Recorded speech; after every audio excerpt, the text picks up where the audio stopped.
So once again, good evening, everyone. For today, for day 3, we will be covering another area in science majorship. So let me go to the next slide. So, of course, we have to be reminded of your goal, no, to pass and even top the board licensure examination for professional teachers. And of course, what we've been doing is to really reacquaint ourselves in the very salient concepts, no, that are prescribed by the Philippine or Professional Regulation Commission.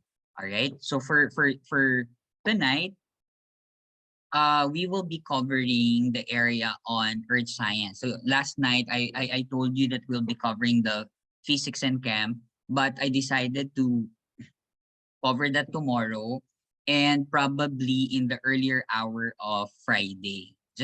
Uh just to have an ample time, no, for basic physics and basic chemistry concepts, because for the science instruction and research, probably we will just be spending probably 1.5 hour for that particular area. All right. So sige, let me admit some of your classmates. All right. So for earth science, so we will first look into the different learning outcomes as indicated in the Professional Regulatory Board for Professional Teachers, Board Resolution number 11 series of 2022.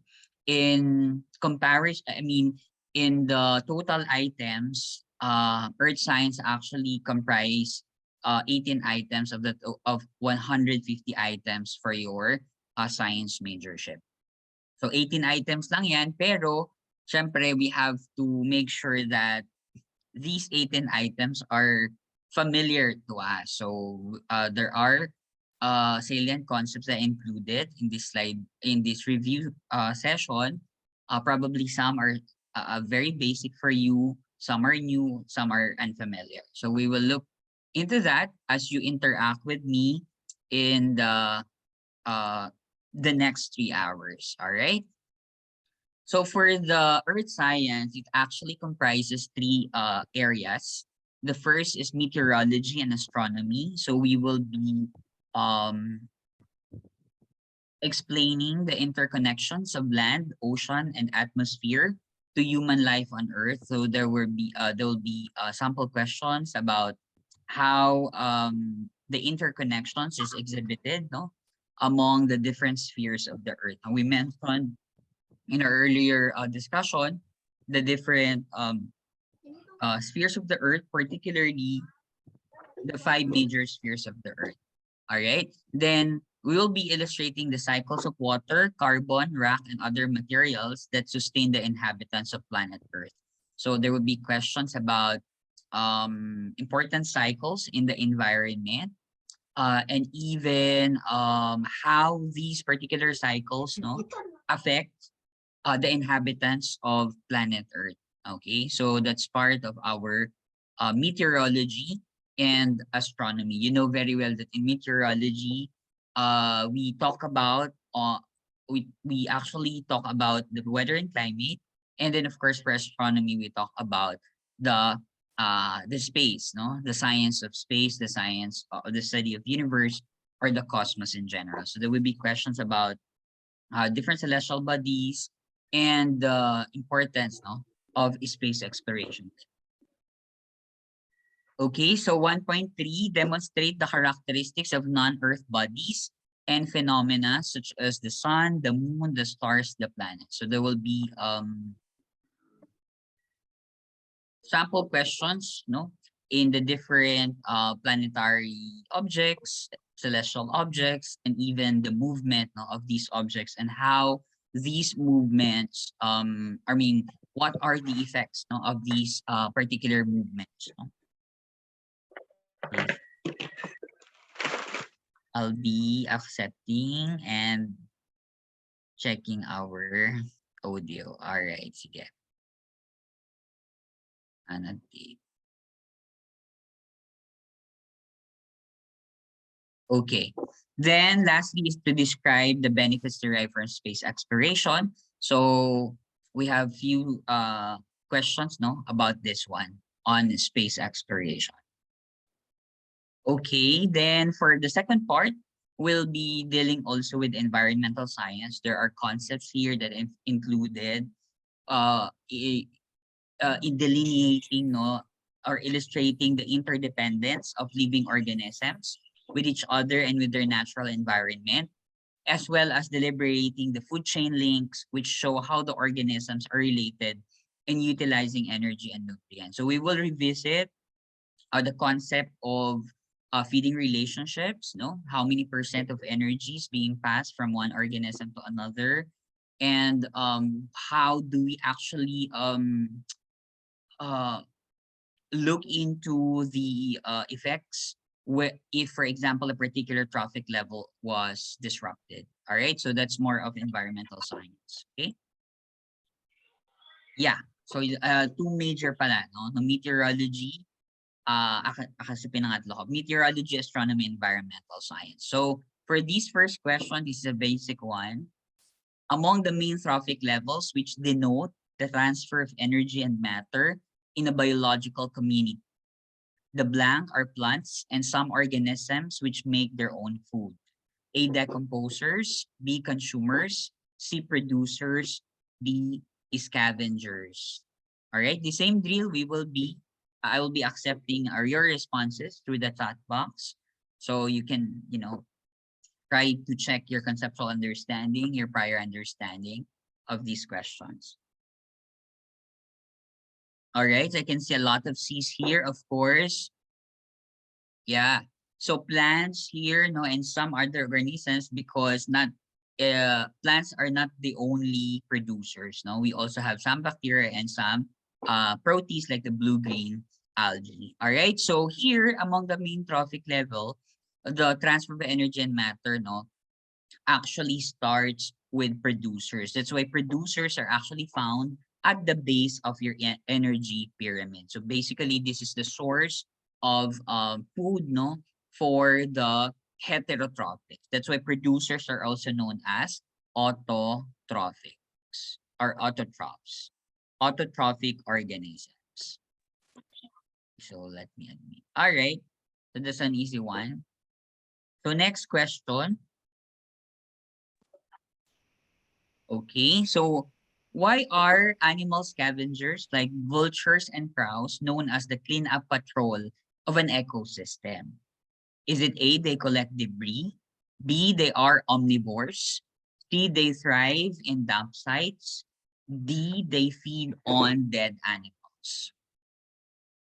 All right, so what do you think? Why are they called or tagged or dubbed as cleanup patrol?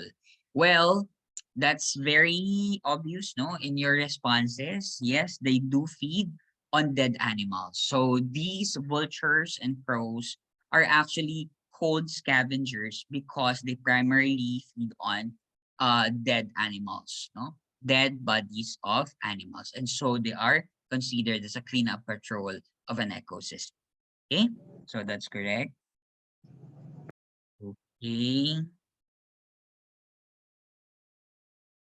all right. So next question.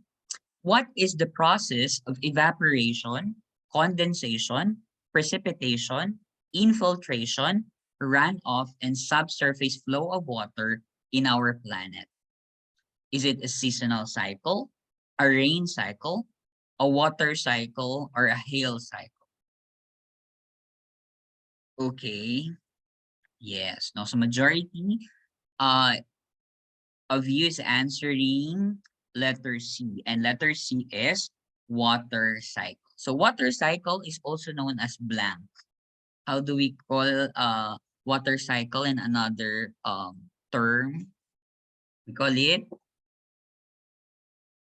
that's correct, no? We call it as hydrologic cycle.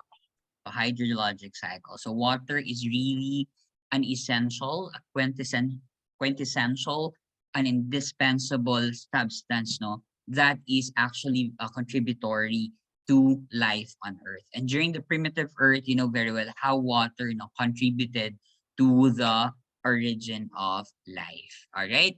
So if for example, your board exam would ask you, what is the chemical name for water? What will you answer?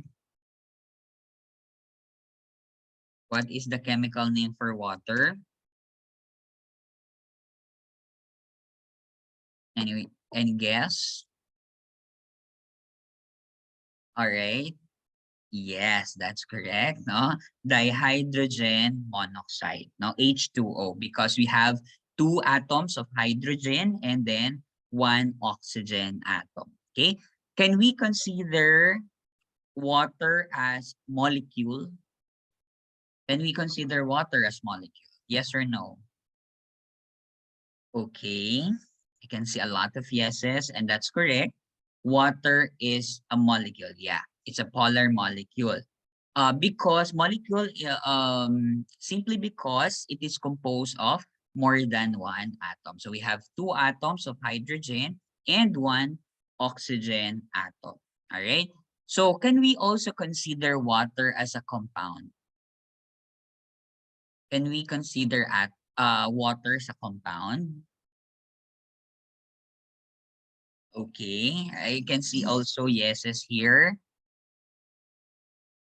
Let me try. All right. Yes, that's correct. No, so water is a molecule and water is a compound as well. Okay. All right. So next,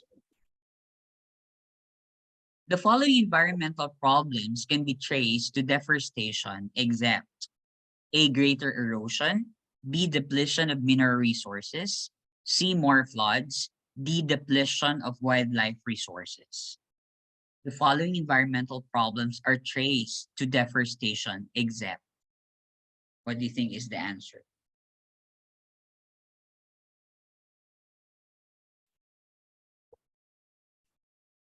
Mm-hmm.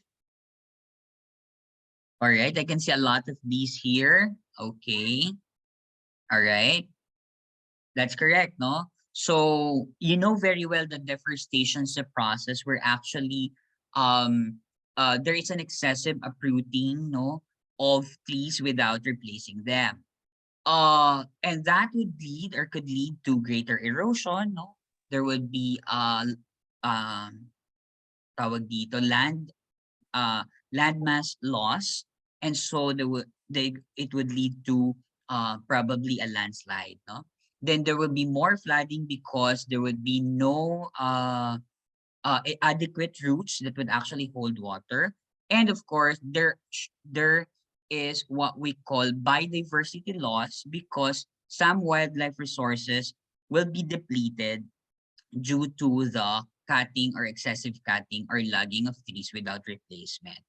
The depletion of mineral resources will come after na, but majority, no, these particular environmental problems can only be traced in terms of the greater erosion, more flooding, and even wildlife resource depletion. So that's letter B. Depletion of mineral resources is the exemption.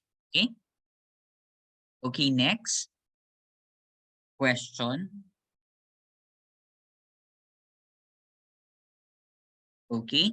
Following the Kyoto Protocol, what needs to be reduced through global advocacy to protect the ecological environment? Is it waste product dumping, water pollution, forest denudation, greenhouse emissions? What do you think? I can see some uncertain answers, but that's okay. It's all right. I can see these, I can see C, I can see A. All right. No worries. So what's the answer, no? When we talk about Kyoto Protocol, no, remember, uh, it has something to do with the agreement, no, to reduce, no, what we call the greenhouse emission. So we can actually, Kyoto Protocol actually is a global advocacy protecting our environment through a reduction, no, of greenhouse emissions. So letter D is the right answer. Tatatandaan when you hear and when you see Kyoto Protocol in your majorship exam, no, it has something to do with um protection of environment by reduction of the greenhouse emissions. no, that would actually cause greenhouse effect that would lead to climate change and eventually disrupt our global climatic pattern, leading to global warming. Okay? Forest denudation has something to do with deforestation as well because when we denude forest, okay, kinakalbo natin siya, 'di ba? Like we deforest, no? We remove you know, certain amount, very adequate amount of things without replacement. Water pollution may be attributed to different anthropogenic activities like improper waste disposal and even the use of, for example, our bodies of water with commercial and industrial processes. Okay. Then waste product dumping, no, without responsibility. That's why in the Philippines we have a lot of environmental laws. To mention, we have the RA 9003, 'di ba? Uh, the Ecological Solid Waste, no, Management Act, no, of 2001, wherein it talks about, no, how do we actually dispose, how do we actually segregate several you know, solid wastes, no. We also have laws pertaining to the clean air. We have the Clean Air Act. We also have the climate change related laws, no, that actually protects, no, our environment. However, although we have a lot or good laws in the Philippines, the problem is really on implementation. So I hope the government will actually you know, be more will be stricter, no, in terms of its implementation. Okay.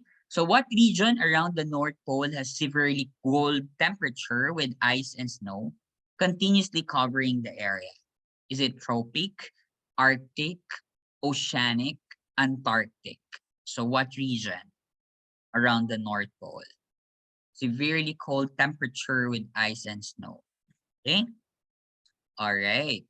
Yes, no? This is actually the Arctic, no? The Arctic region. Okay? So the Arctic region, no? Very cold temperature with ice and snow continuously covering the area. So usually can see permafrost, no? So really massive cover of ice, no? That's why some I mean organisms, no, or species in this particular region are really adapted, no, to this very extreme cold environment. And one of which, of course, walrus, which most likely, no, living in an Arctic environment na lagi ring lumalabas sa Gen Ed Science, no? Si walrus. Okay, so pag nakita nyo si walrus, so that's an animal which actually dwells in an Arctic environment. Okay. Next question, where does the dominant vegetation of mangroves thrive? A, coastal zone, B, freshwater sources, C, forest, D, grassland. Okay, I can see A, B, A. All right. Okay, all right. So yes, no. So these are actually in the coastal region or coastal area. So the dominant vegetation of the mangroves thrive in the coastal region or area. Question: how do we call mangroves in our native language or native tongue? Yes, we call it as bakawan. Yeah, these bakawan, no, are crucial, very important, no, in our ecosystem, particularly because this serves as also as a breeding ground, no, for some aquatic, I mean some freshwater or even some aquatic organisms, and even uh tawag dito, protective layer, no, during, for example, excessive typhoon or other tawag dito, calamity. All right, so that is your bakawan. Okay, next. How did scientists prepare the biological timescale of the history of life on Earth? A, by studying ancient manuscripts. B, by creating a virtual map of life. C, by consulting noted or notable authorities in the biological fields. Or letter D, by studying rocks and fossils. Si Huawei. Alright, sige. Okay, I can see a lot of these. That's correct, no? By studying rocks, no, and fossils, no. So it's how these particular scientists, no, was able to prepare, no, but the biological time scale of the history of life on Earth. Okay, so that is by studying the rocks and soil, fossil. Question: how do you call the study of rock again? How do you call it? All right, that's correct, no? So petrology is actually the study of rocks. How about the study of fossils?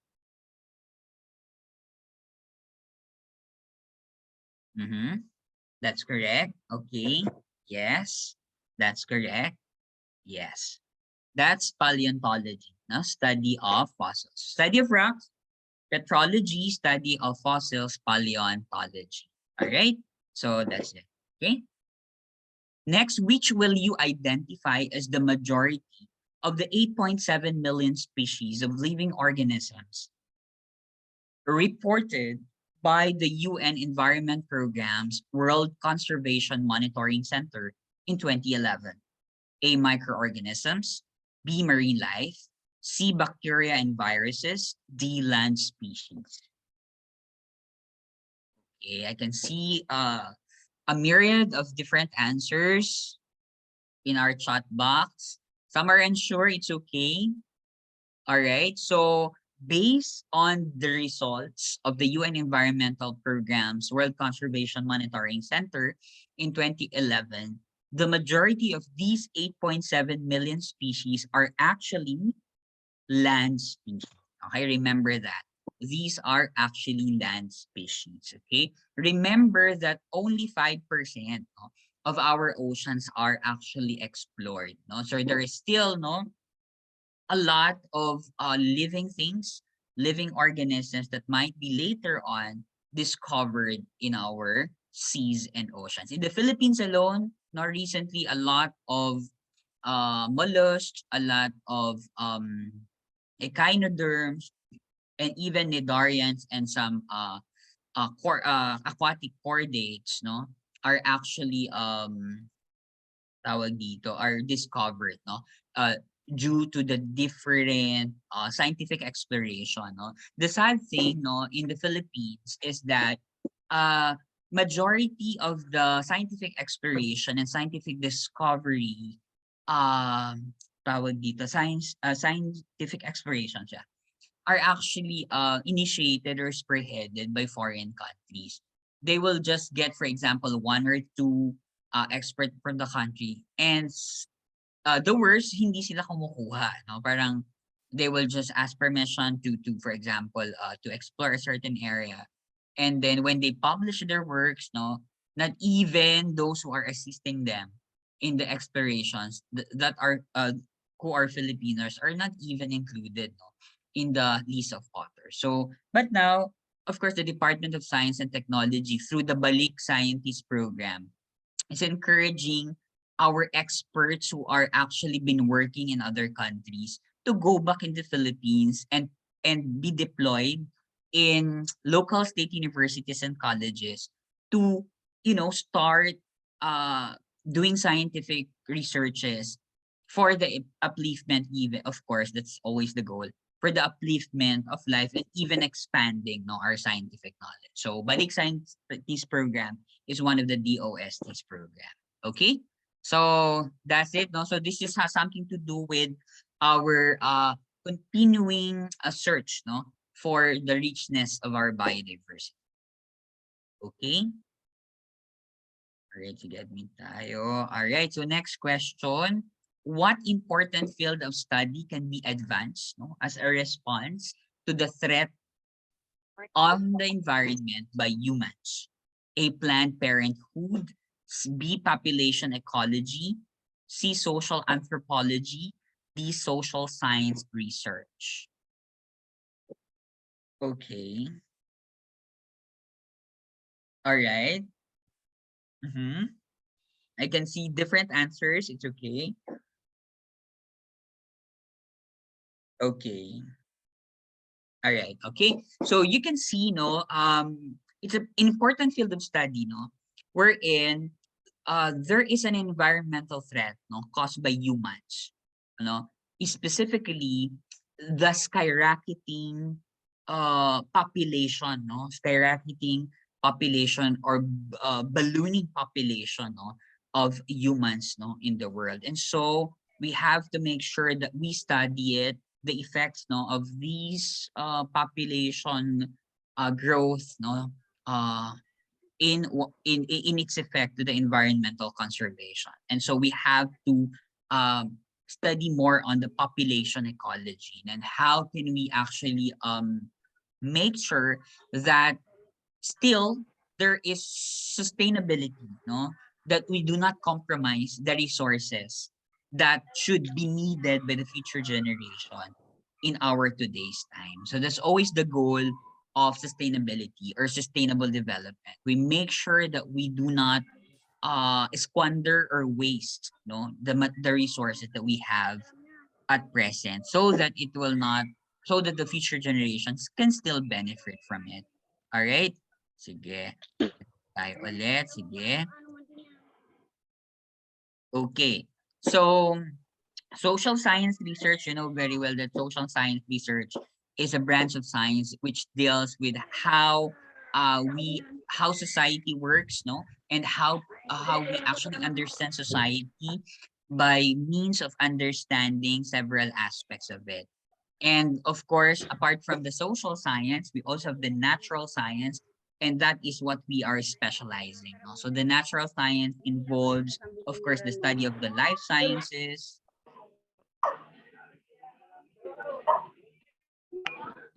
Sorry, I have to para you can understand. To mute. Okay. So going back, so that the natural science could compose of the life sciences, which of course we have biology, and even the physical sciences, the non-life, which includes our chemistry, our physics, no, and our geoscience or earth science, and including in our earth science is of course your uh study of the structure of the earth. How do you call again the study of the structure of the earth? Just part of our earth science. What is that? What for the particular field do we study the earth structure? Yes, that's correct. Geology. How about the study of water? When we study water and its properties and how does it affect the human life, for example, no, we study water in the field of and the different water forms. Okay, oceanography. Okay, or particularly in earth science, that is hydrology. No? So oceanography refers naman to how we explore, no, the oceans, no, and potentially also including the life, no, in the ocean. All right. How about the study of weather and climate? That's also part of our natural science under earth science. What is that again? Sorry. Sorry if may mga napindot. Okay. Okay, that's correct. No, meteorology. So meteorology is the study of weather and climate. All right, you can proceed. Okay, of the following ecosystem, which can be identified as the richest in terms of number of species they sustain? A, mangrove forest and fish pond. B, grassland and wetland. C, pine forest and national park. D, dipterocarp and coral.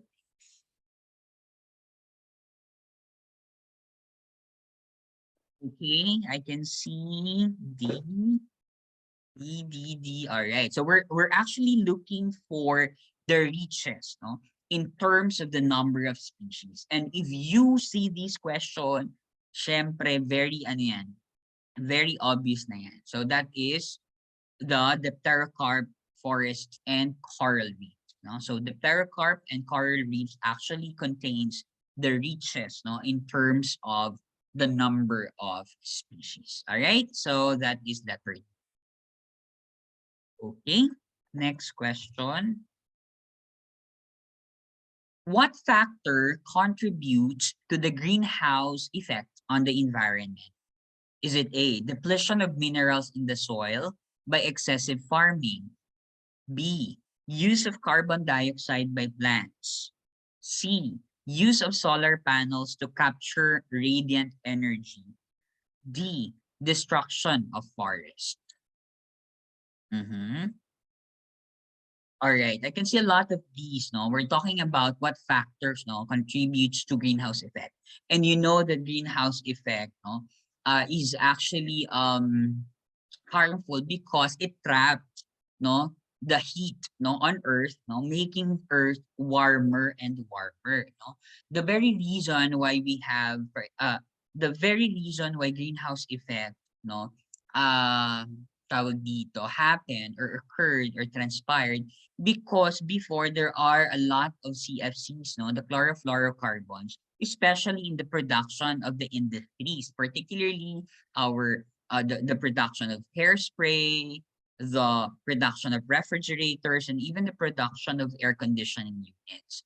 So when the global environmental advocates, no, look into these problems, they were able uh, move for the production of CFC free, no, that would actually deplete, no, the ozone layer, which is very important also as a protective layer on Earth. So basically here, yes, destruction of forests is also contributory to the greenhouse effect because very insufficient, or there's an insufficient number of trees actually sequestrate, no, the different carbons, no, that would lead to a greenhouse effect. Kaya nga napakaganda, for example, sa ating mga kabahayan, and even in different industrial places or industrial places like malls, dapat may mga meron tayong mga punong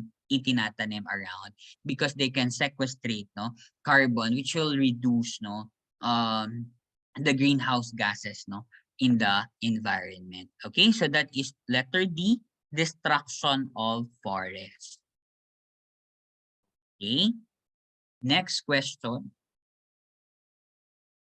This is an activity which promotes sustainable use of natural resources. A, kainin farming, B, breeding species with favorable adaptations, C, fossil fuel exploration, or letter D, landfill garbage dumping.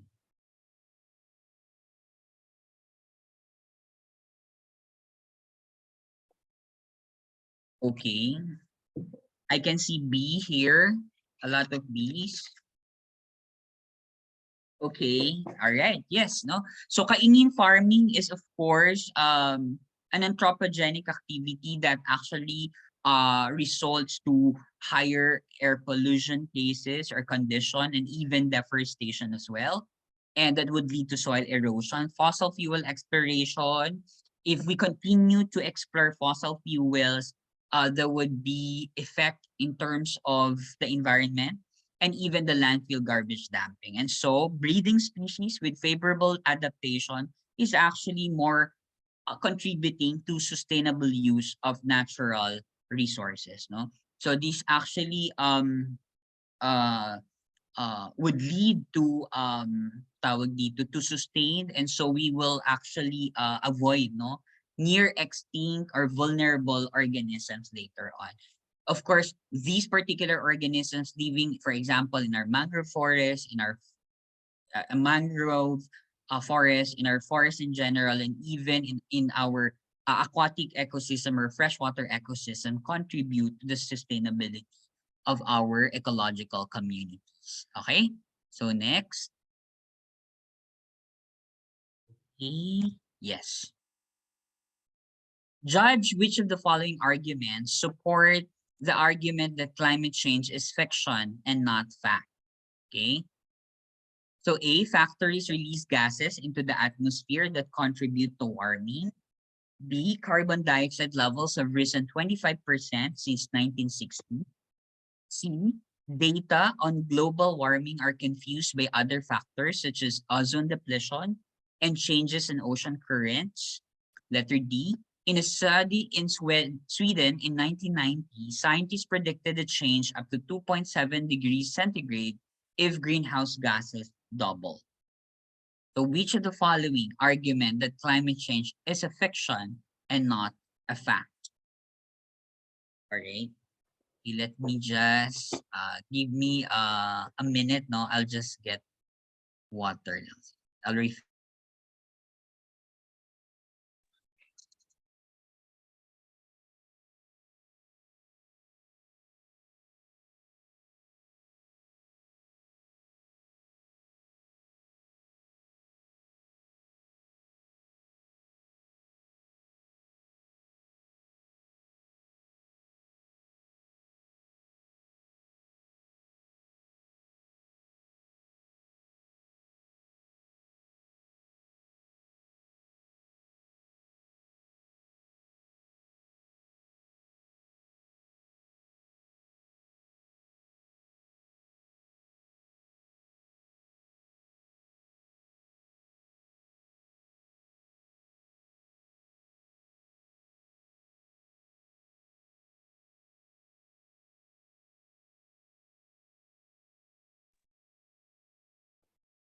All right, so I can see a lot of C's here.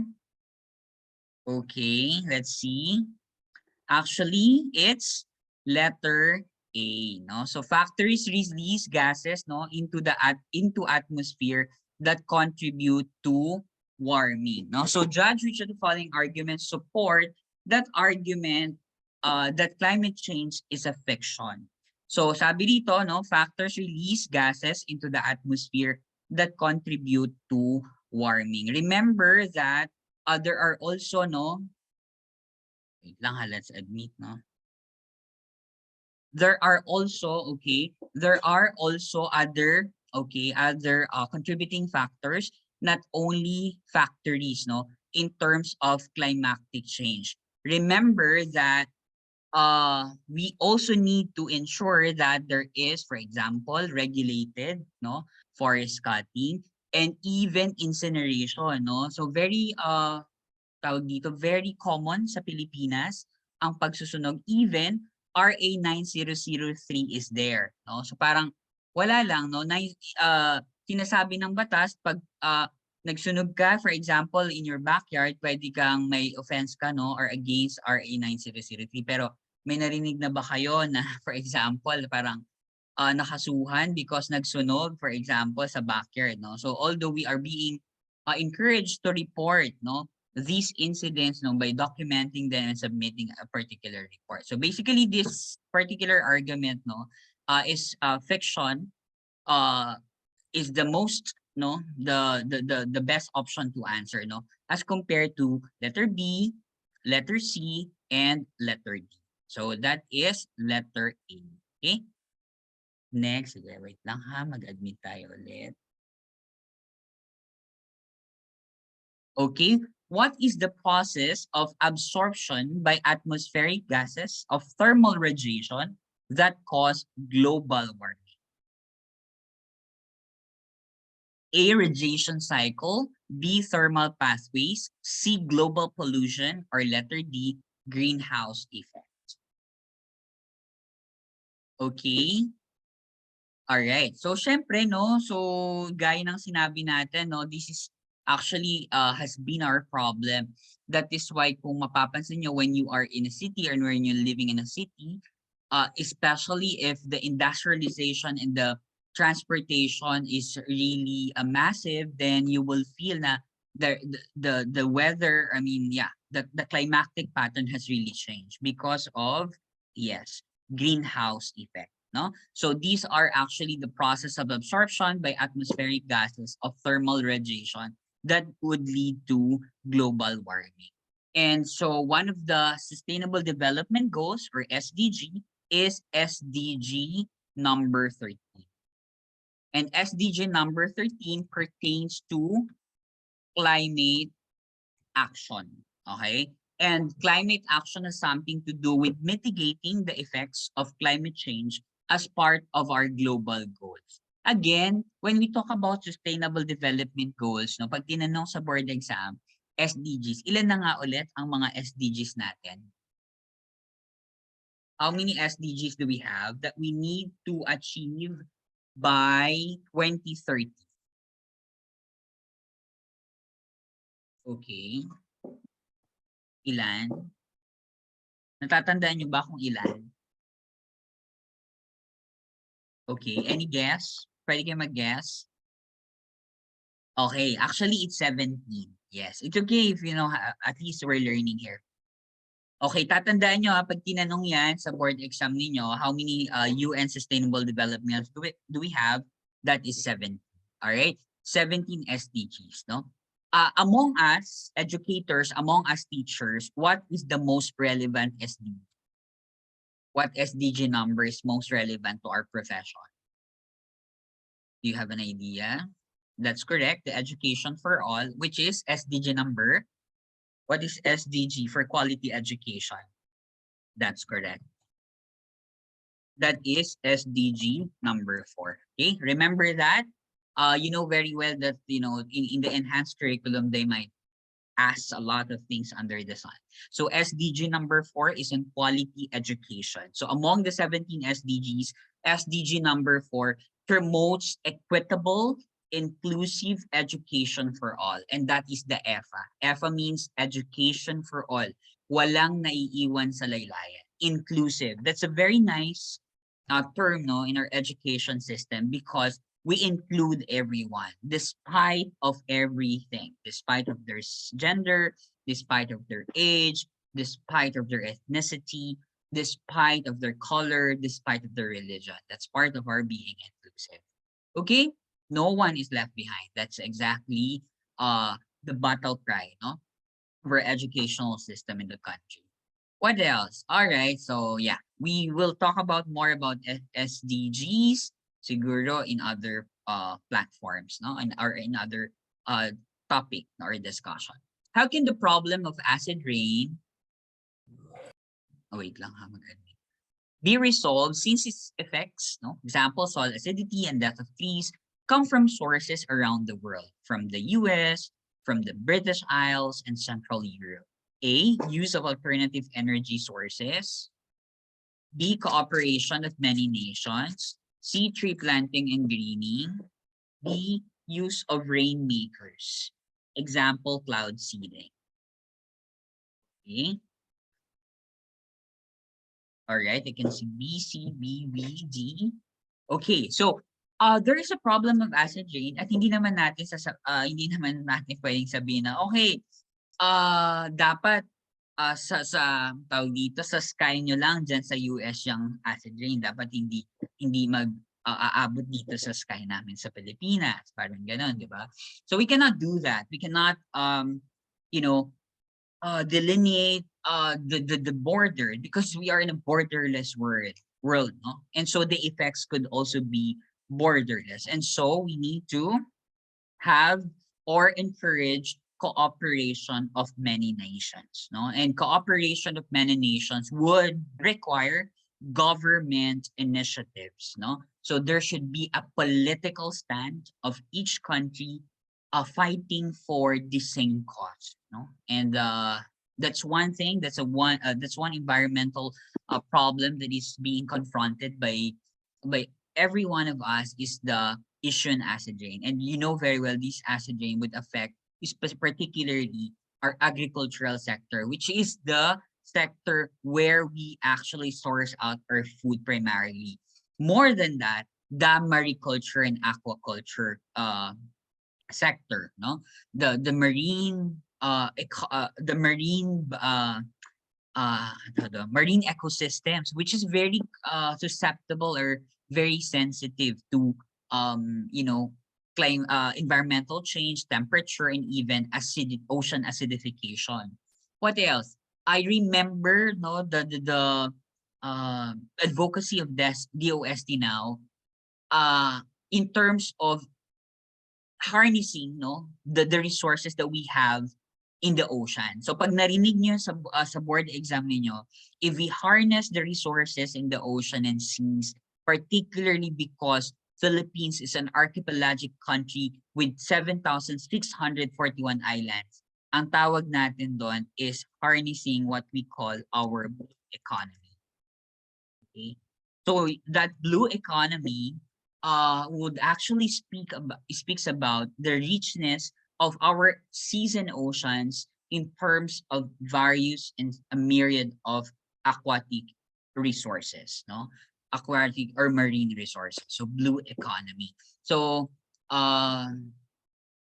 if we're going to look into our oceans and seas, sobrang dami. However, nagkakaroon din tayo ng mga environmental problems such as the pounding of corals for commercial purposes. So, hina-harvest ang corals for commercial purposes, illegal harvesting of these corals, hindi na, which will later on disrupt, no, the ecosystem in that marine ecosystem or marine environment. How do we call, no? How do we term, or how can we, what is the term being used when we pound these corals?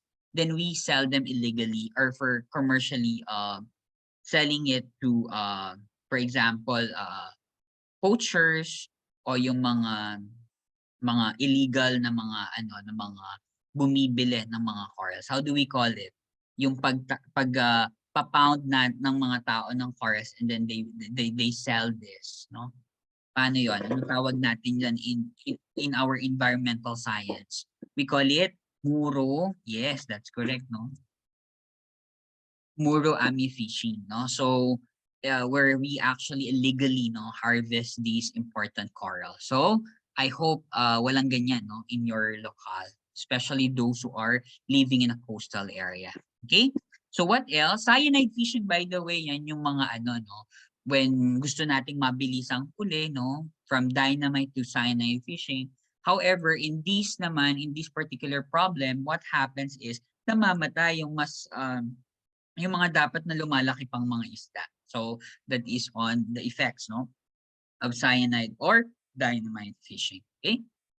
Next, the following Philippine laws regulate the use of natural resources except A, law prohibiting use of explosive in fishing. B, National Integrated Protected Area System Act of 1992. C, Toxic and Hazardous Substances and Wastes Act. Or letter D, Philippine Environment Code. Okay. Regulation of the natural resources. Okay, what do you think?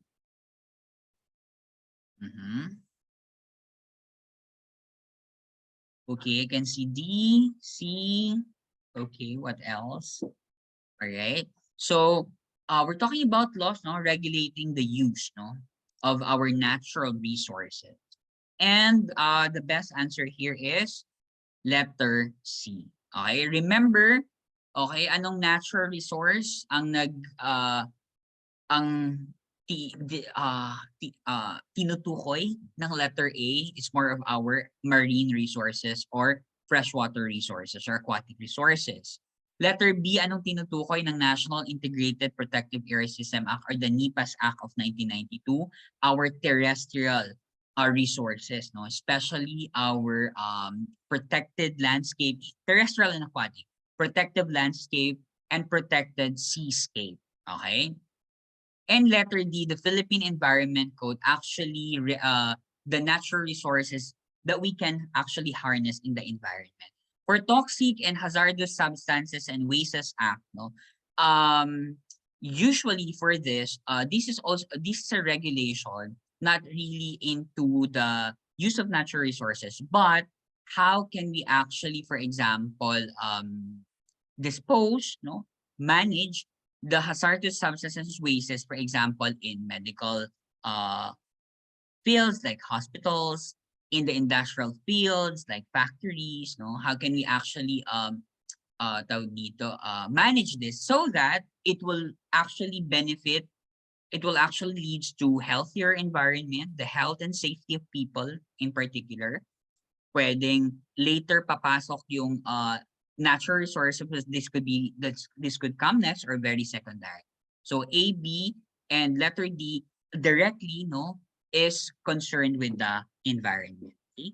So actually po sir, isa dun sa B. Yes, mga marine sanctuaries. Yes, sanctuaries. Yeah, we have a lot of protective marine sanctuaries. In Palawan, no, there are a lot of sanctuaries that are being protected. I don't know in other for example in other So small towns, so may mga ganun mga sanctuaries din na pinoprotect. So that is on the seascape and the landscape. Wait lang ha. Mag-admit tayo. Sorry pag ano, no, medyo matagal ako naka-admit. Alright, so next, wait lang. How can the problem of acid rain be resolved since its effect in soil acidity comes from sources around the world? A, global use of rainmakers like cloud seeding. B, tree planting and greening. C, use of alternative sources of energy. Or letter D, worldwide environmental protection program. All right. Okay, I can see D's here. I can see B. All right, D, no problem. Sige, iba-iba. Okay lang. So, the same, no? The same scenario kanina. The answer that we had earlier is on the cooperation, collaboration among a world or among countries, no, in the world. No, this is kind of okay. This is kind of related, yes. And so that is letter. Yes, letter D, the worldwide, no, environmental protection program. And when we say worldwide, there should be a collaboration between and among countries. Okay, so that's letter D. Okay, next question. In considering population in an ecosystem, which refers to the various species and area of biological clusters on Earth, A, habitat, B, biological organization, C, ecological niche, D, biotic community.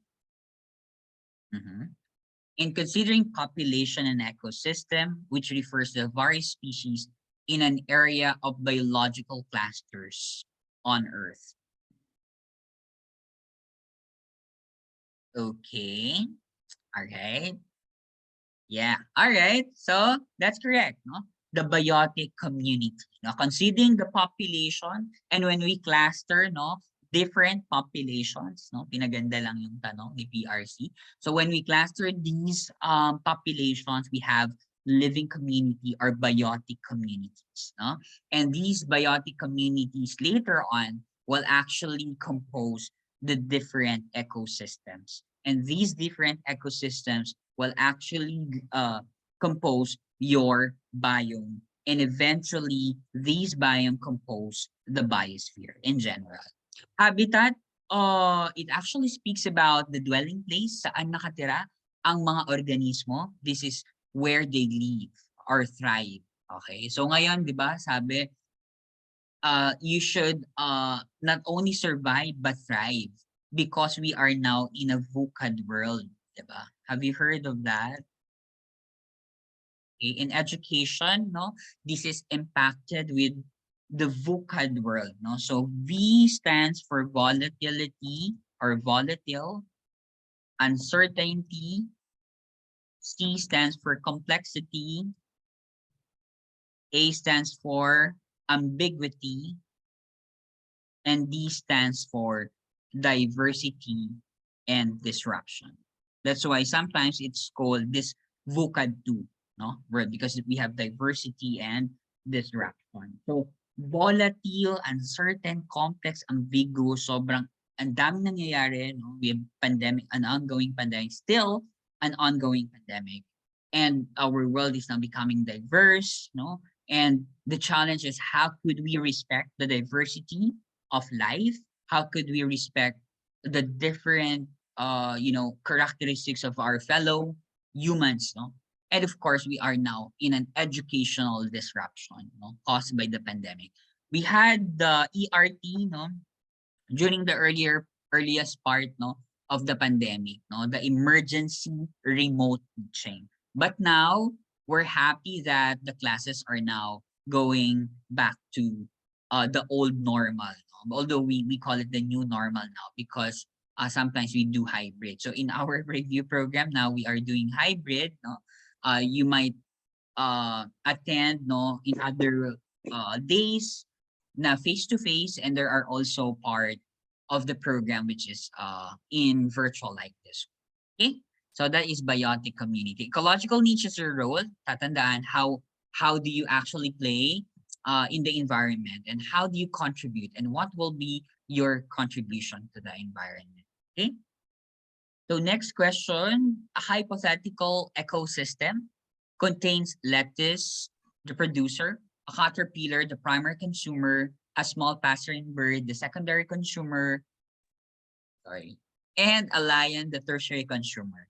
A gardener arrives and sprays pesticide, killing all the caterpillars. What can happen to the ecosystem? A, the passerine birds will thrive. B, the lions will eventually die. C, the passerine birds will convert to herbivores. D, the lettuce will wilt and die. There's an hypothetical ecosystem, and then namatay, no? Killing all the caterpillars. So what will happen to the ecosystem? All right, I can see bees in our chat box. Okay. All right. So if there, for example, no, there is a disruption in the trophic level, it will actually have a ripple effect. And so eventually, no, yung ating lion, which is the tertiary consumer, will eventually die. Because once, for example, the caterpillar died, the small passerine bird will also die because there are no sources of food, and so the lion. And that will, yes, that's the term, no? Chain reaction. The food chain. And you cannot be converted into anyone else in the chain. You have to assume your niche, no? And your niche will always be your niche, no? So that is the concept of niche, no? Your role. And it will not be changed overnight, no? So do you think, for example, tomorrow we will become autotrophs, diba? That will be able to manufacture our own food. So, this is a hypothetical question, but that's how we foresee, no, what will happen, no? If, for example, a particular part of the food chain will eventually. Okay? Next, a chameleon changing colors to blend in with its surrounding is an example of camouflage, hibernation, extinction, migration. All right. I can see a lot of A's. Okay. A's, A. All right. That's correct, no? Camouflage. So they actually blend, no? In their environment so that they'll be able to, that's part of their adaptation, part also of their defensive mechanism. Yes, that's correct. Adaptation or defense as part of also their defensive mechanism, just in case, for example, there would be predators that are, loitering around.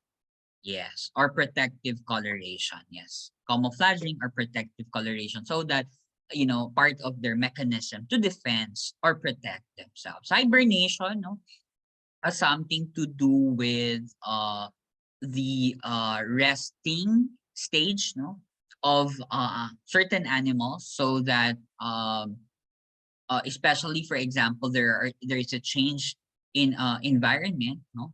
So ayan, yung mga yan. So yan, bear also, no? They do hibernate, no, to really you know, tawag dito, conserve their energy, and eventually later will be used, no, for their bodily processes. Extinction, this very well, the disappearance of species, while migration has something to do with the movement, no, of species from one place to another. Thank you for all your inputs here. Yeah. Yeah, teridology, okay, the study of ferns, just in case lang matanong siya. So in ferns, this is part of our plant biology, but in environment, ferns do really contribute also to the ecosystem, to the tawag dito, to the balance in the ecosystem. Okay, next. Yeah, pedology naman is the study of the formation, no, and classification of soil. So kung kanina petrology with the study of rocks, pedology is something to do with the study of the formation and the classification of soil. And soil really is a very important abiotic factor, no, where, for example, majority, no, of our plants actually thrive. Okay. Next, which of the following are man-made ecosystems?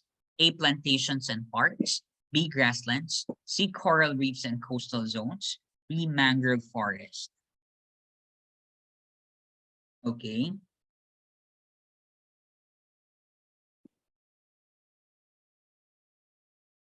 All right. I can see a lot of A's here. Okay. A. Yes. Syempre, no, these are man-made ecosystems. Grasslands, coral reefs, and coastal zones, even mangrove forests, no, are actually natural ecosystems. Okay. So that's an easy question. So we've been mentioning carrying capacity. I think I mentioned this several times. So it's actually the environment has actually carrying capacity for each population. And when we talk about carrying capacity, it's the maximum number of organisms in a population supported no by an ecosystem resources or limiting factors. Now affected by factors such as the amount of food, the water, the space, and can change when these factors change. So more food will actually correspond to higher carrying capacity. And so for now, I think the Earth's carrying capacity is just fine. We are now at 7.2 billion if uh, my data is still updated. So that is on carrying capacity. And when we talk about limiting factors, there are limiting factors which actually can limit no the growth no of a specific organism in a specific environment. It could be for example, a temperature, uh, source of food, for example, source of water, sunlight, for example. These are some of the limiting factors that might, limit the growth or, and development of particular organism. So we need to make sure that these factors, now, although these are limiting factors, that these factors are being looked into so that growth and development I mean, the thriving of organisms will actually continue. Okay. So next question: in a particular ecosystem, which trophic level is occupied by the herbivores? A, decomposers. B, producers. C, primary consumers. D, secondary. This is a very easy one. Herbivores, of course, are yes. Herbivores are? Yes, 'di ba? So producers will be eaten by the herbivores or also known as the primary consumers. And the primary consumers will be eaten by secondary consumers. Tama? And the secondary consumers will be eaten by what? Will be eaten by tertiary consumers. And tertiary consumers will be eaten by ano nang next? Ano na ang susunod sa tertiary consumer? Sino nang kakain sa tertiary consumer? That's correct, quaternary consumer, no? So the quaternary consumer will be consumed by the fifth order consumer, sixth order consumer, seventh order. So where do we see the decomposer? The decomposer can be seen even no in each link of the trophic level. For example, si producer kinain ng primary consumer, si primary consumer namatay agad, and then so may decomposer na agad. So in a food chain, we do not really write no, the decomposer at the end because it will imply that the decomposer will just be in the picture at the end. No, it could be in each of the links. So therefore, when we actually teach food chain, we explain that in each link there must be or they might be decomposers along these links. All right? So yan. Okay, baka matanong. Next. Ayan. So these are some mode of nutrition. The photoautotrough, where light is the energy source. Okay, carbon source, carbon dioxide. So photosynthetic prokaryotes, for example, cyanobacteria, the plants, certain proteins, for example, the algae. All right. Then chemoautotrophic, inorganic chemicals for their energy source, carbon dioxide, carbon source, certain prokaryotes, like for example, the sulfilobus bacteria, which is really thriving in a sulfuric environment. No?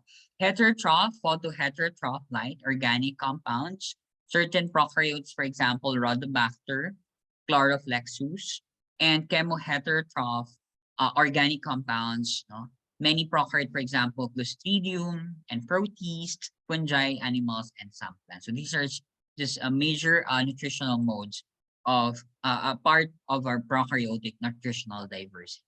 Okay? Next, the presence of hanging plant or epiphytes on the branches of trees but do not derive the food from the trees is an example of blank. A, commensalism. B, mutualism. C, competition. D, parasitism. Okay.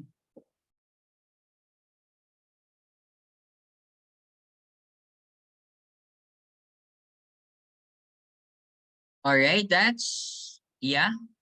Okay, I can see a lot of A's here. Yes, that's correct, no? So for commensalism, the other organism is benefited, while the other is neither benefited nor harmed. No? So basically, it's a positive zero relationship where positive is to the organism which is being benefited from the relationship, and zero for those which is not harmed or neither benefited. So in this case, the epiphytes are the ones being benefited while the trees is unaffected. And so that is commensalism. Epiphytes, yan yung mga nakasabit-sabit na mga puno. No? In a mango tree, for example, yung makikita nyo yung mga parang brown-colored epiphytes attached to their branches. So those epiphytes, apart from that, may mga iba pa namang epiphytes. They actually are in that particular areas, no, in the tree, so that there would be more sunlight, no, for their photosynthetic process, as well as higher precipitation. Because if, for example, nasa baba nga sila, and then canopy na yung mga trees, no, kukonti ang sunlight, and then yung precipitation, baka hindi din ganun. So that is commensalism. Mutualism, positive relationship ito. Okay? So that's positive relationship. Meron tinatawag sa mutualism na obligatory benefit. Okay? So there is an obligatory benefit that will be, taken by both organisms. No? Competition, that is a negative relationship. Okay? Because they are to fight for a limited resource. Okay? What are the two types again of competition in your environmental biology? Do you remember them? Yes, that's correct. Your inter and intra is specific competition. So, pag sinabi nating inter-specific competition, ano na nga ulit? Yung inter-specific competition. Pag inter-specific competition, the organisms are from different species, no? So different species fighting for a limited resource, okay? While for the intra-specific, okay, syempre, that is same species, no? Same species. For example, same plants, no, fighting for a limited nutrients in soil. Okay? Pag interspecific, for example, pwede for example tao. So kanino ka makikipag-agawan ng limited resource? Sa aso, for example. Within the family of particulars. Yes, inquilism. Yes, that's correct. No? Thank you for pointing out Sir Rudolph. Yes. These hanging, for example, no, hanging plant, mga naka-attach, no, we call it inquilism. No? This is a type of commensalism where, for example, organisms are attached to to another organism, no, without harming the organism being attached to. Pag naman foracy, it's another type of commensalism din.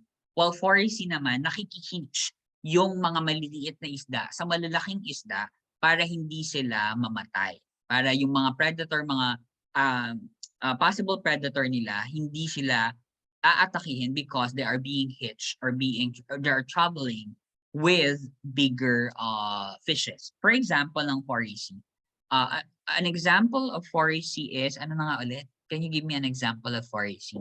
Where the other fish is traveling with a bigger fish for protection. And not only that, yung kinakain ng mga bigger fishes, they can still eat them. The very classic example is, ano na nga ulit? The remora in fish. No? The remora, sorry. The shark and the remora fish. Sorry. Shark and remora fish. So shark and the remora fish. So the remora fish, the smaller one, is actually hitching, no, when the shark is traveling. No? So that's nice. No? So epiphytes and trees are plants that grow on the bark of trees, no, get nutrients from the air and get extra sunlight by growing on taller trees in the forest. And the trees are not helped or harmed by this. No? Yan. So next question, what intraspecific relationship may exist between a tilapia and a dalag in fish pond ecosystem? Is it commensalism? Is it mutualism? Ayan. Connected to pala, no, sa discussion natin kanina. Is it competition? Is it predation? Now, nabanggit natin, no, we have the intra and the interspecific, and so very obvious answer, that is a competition. Okay? Ayan, alam na natin. How do you call again the study of fishes? How do you call the study of fishes?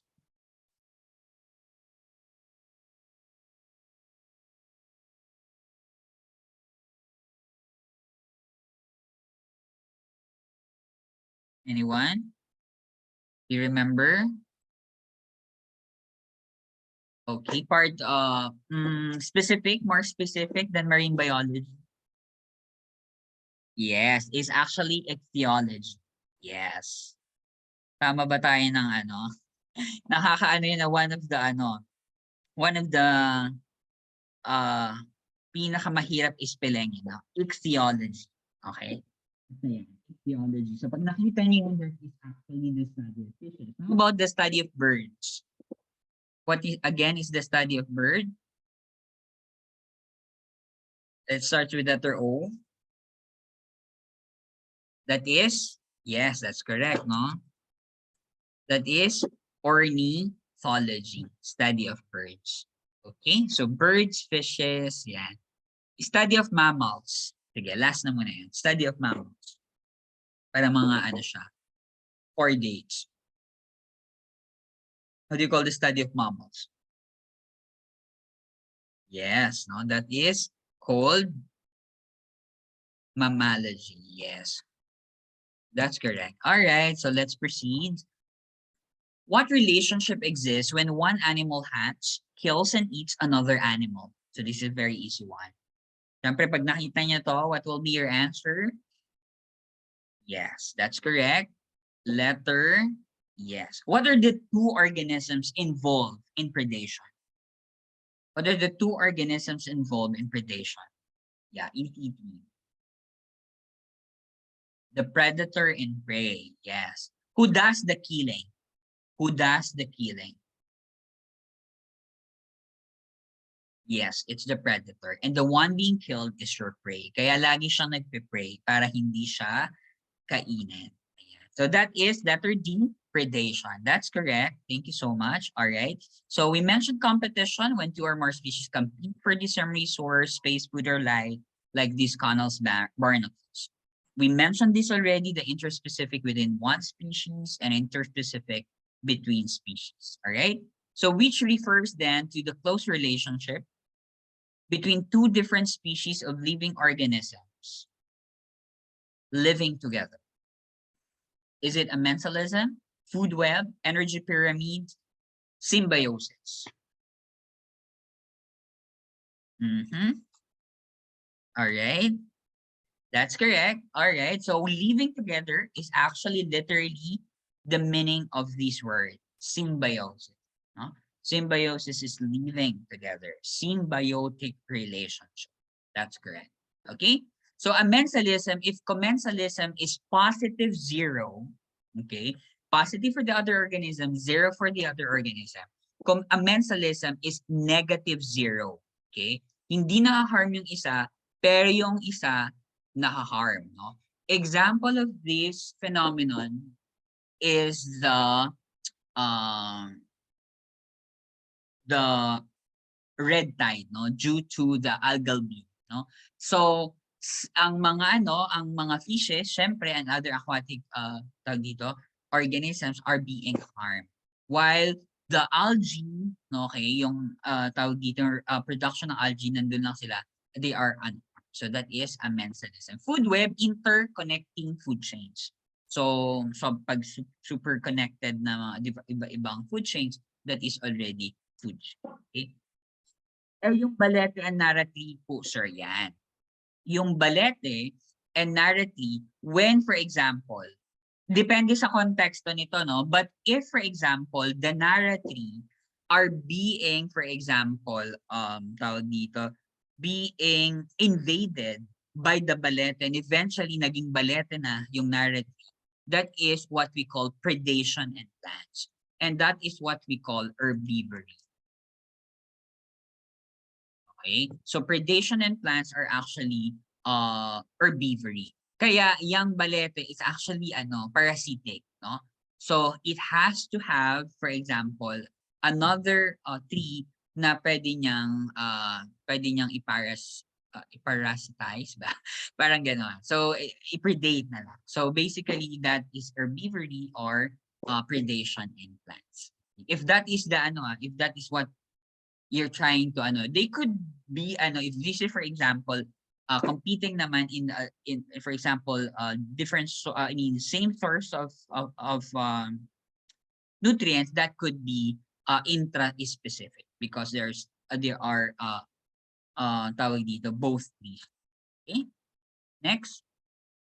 So yeah, we mentioned this already, a close relationship between two organisms in which one organism lives near, on, or even inside another organism, and in which at least one organism benefits. So that is why in the ecological environment, no, there are a lot of organisms exhibiting symbiosis. Okay.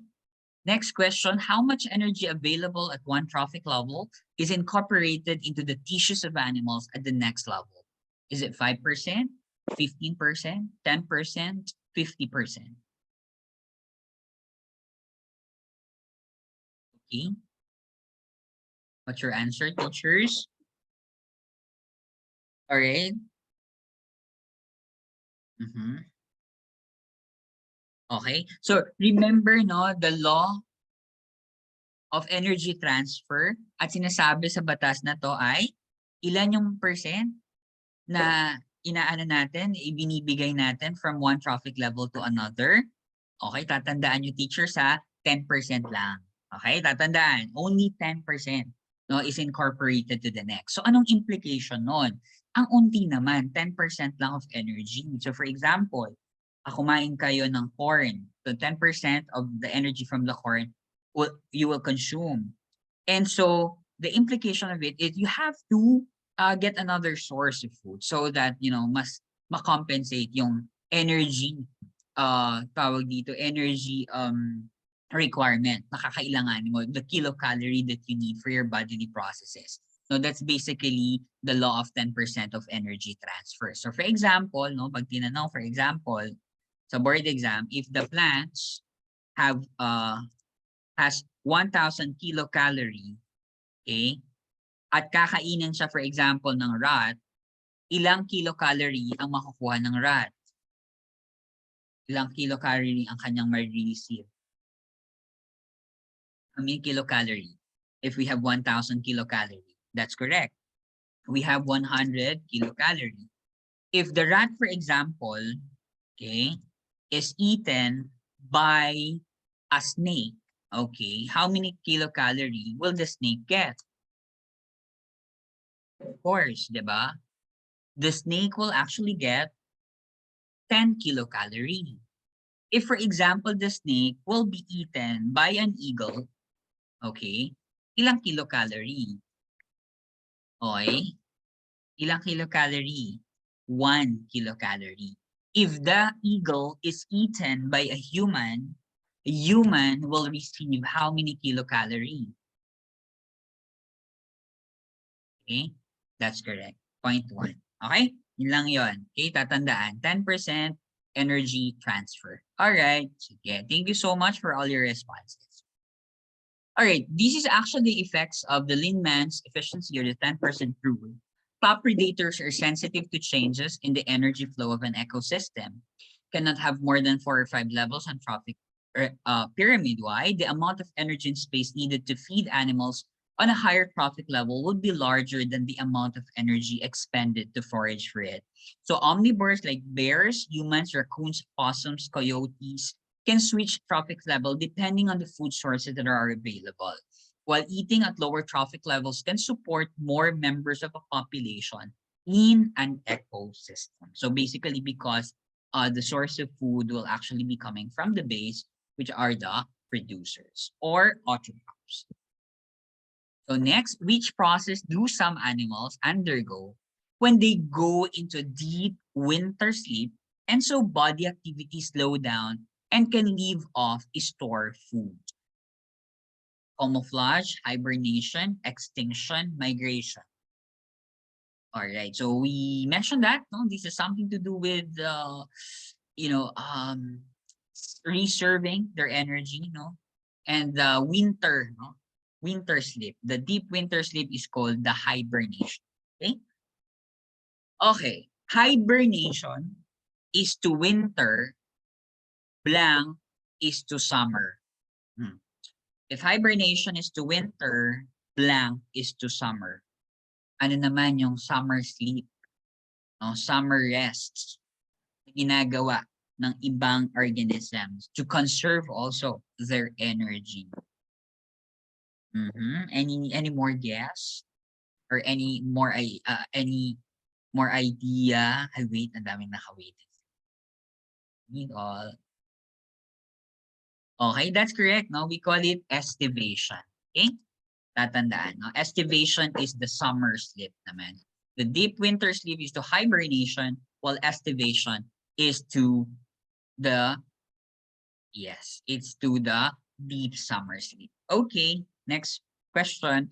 Which processes do some animals undergo? Okay na ulit. Okay, next. In the energy pyramid, which group of organisms is found at the base? Of course, this is very easy. Producers, third order consumers, first order, second order consumers. Of course, these are producers. Other term for producers. Pag walang producers sa pagpipilian, what will you answer? You will answer autotrophs, no? Or autotrophic organisms. Thank you so much. All right. So there you go. So we have, ito pala, no? We have here the producers, ayan. Then there is a heat loss, no? The 90% will actually return to the environment. So 10% will go to the primary consumer, will be obtaining 1,000 kilocalorie. In this aspect, the rabbit is a primary consumer. And once the rabbit is consumed by the snake, there is 100 kilocalorie. And these will actually be consumed by eagle, there is 10 kilocalorie. But of course, the ultimate source of energy will still be the sun. Okay, so yeah, we have type of photoautotroph. We have plants, we have algae, we have bacteria, no? And these can be found in terrestrial, aquatic, or aquatic terrestrial. Okay? So next, which biome is the coldest? I think we mentioned this last time. Temperature coniferous forest, tropical rainforest, temperate grassland, tundra.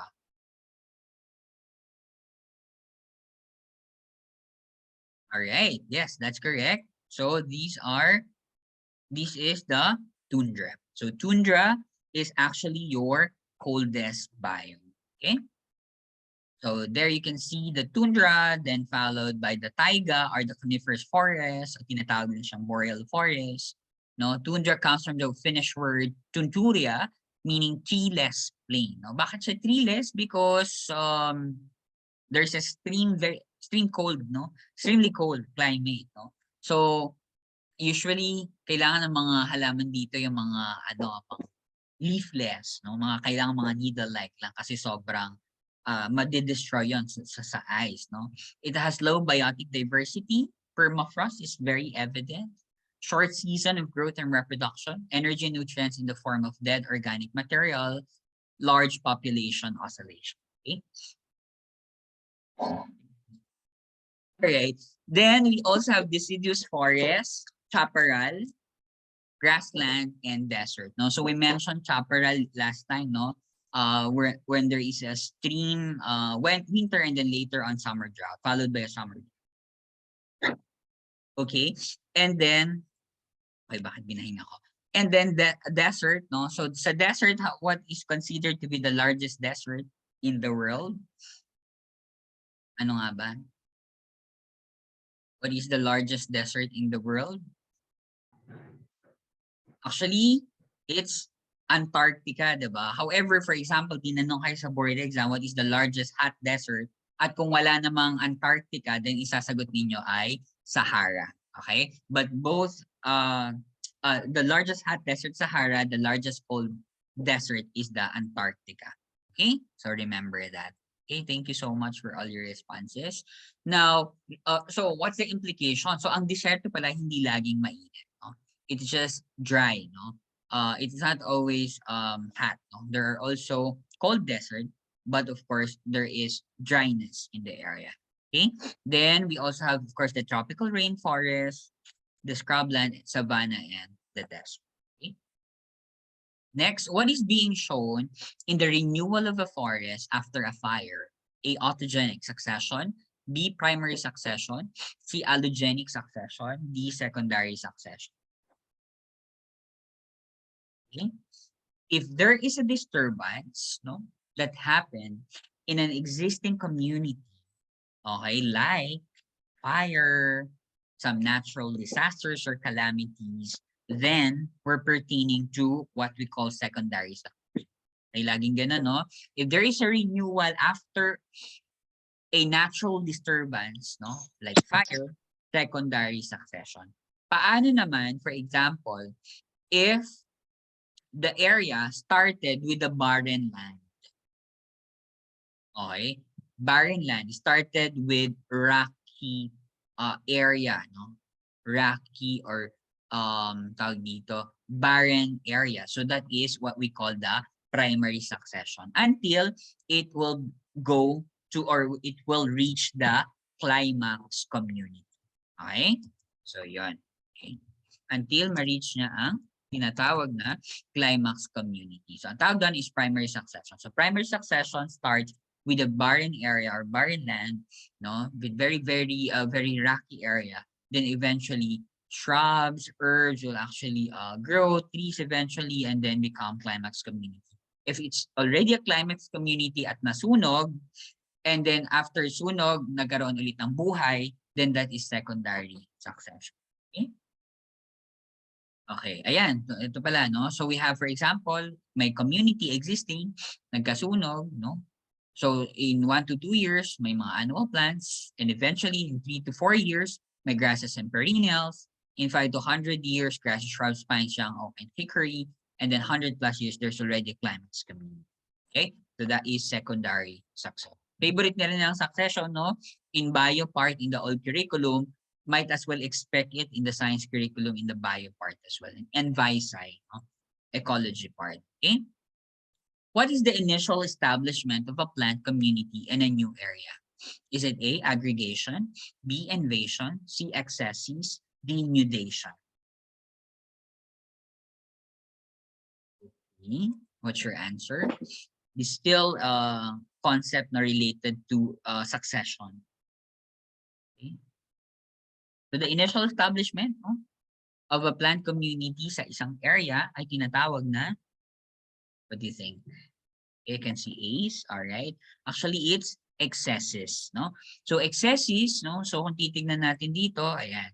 So there are actually steps, no, in ecological succession, and kung ano ba yung ano natin? Ano ba yung concept dito, no? Plant, no? Initial, no? So kung titingnan nyo sa initial, so nudation, wala pa, nude parang yun. Then invasion or migration. But in excesses, ay magsisimula na, no? Yung plant the growth, no, and development. And then we have the aggregation, the competition, okay, the reaction and stabilization until we reach the climax community. Okay, so remember, excesses will actually be the start for your plant growth and development in an area. So in this particular area, where there is barren area, no, started with, for example, with no disturbance, that is primary succession. This is part of our understanding of ecological succession. So involves establishment of initial plants in a bare area. So again, barren area or bare area, like the germination of the reproductive bodies and the growth of the plant to maturity.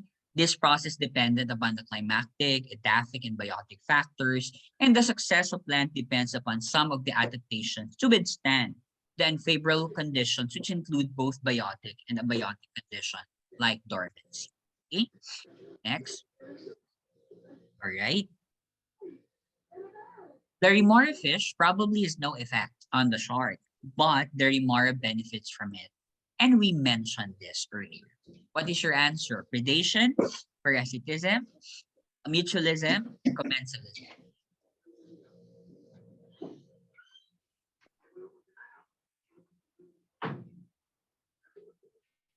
All right, I can see a lot of these. That's correct. What type of commensalism, specifically when a remora hitch with the shark? That is pharisee. That's correct. Very nice. Okay. Next, ayan siya, no? Yan, pharisee. Okay. Ayan. The act of hitching, dito pala, a lift on another organism, while inquilism, intimate association between two animals in which one partner lives within the host, obtaining shelter and perhaps a share of the host. Okay? Alright. Next. Yan, alam na natin yan, no? So we have discussed, no, commensalism, a type of relationship between two living organisms in which one organism benefits from the other without harming it. Three frags use plants as protection. Okay, cattle egrets eat the insects teared up by cattle when they're grazing. Then golden jackals, once they have been expelled from a pack, will trail a tiger to feed on the remains of its kills. Right. Next, what kind of relationship is exhibited by algae and fungi in a lichen? Is it symbiosis, parasitism, commensalism, competition? Algae and fungi in a lichen. Okay. Okay. You can see these A, C's. All right. So the answer here, no, the relationship that they do exhibit is symbiosis. That's correct. No? So symbiosis between algae and fungi in a lichen. Okay. How do you call again the study of fungi?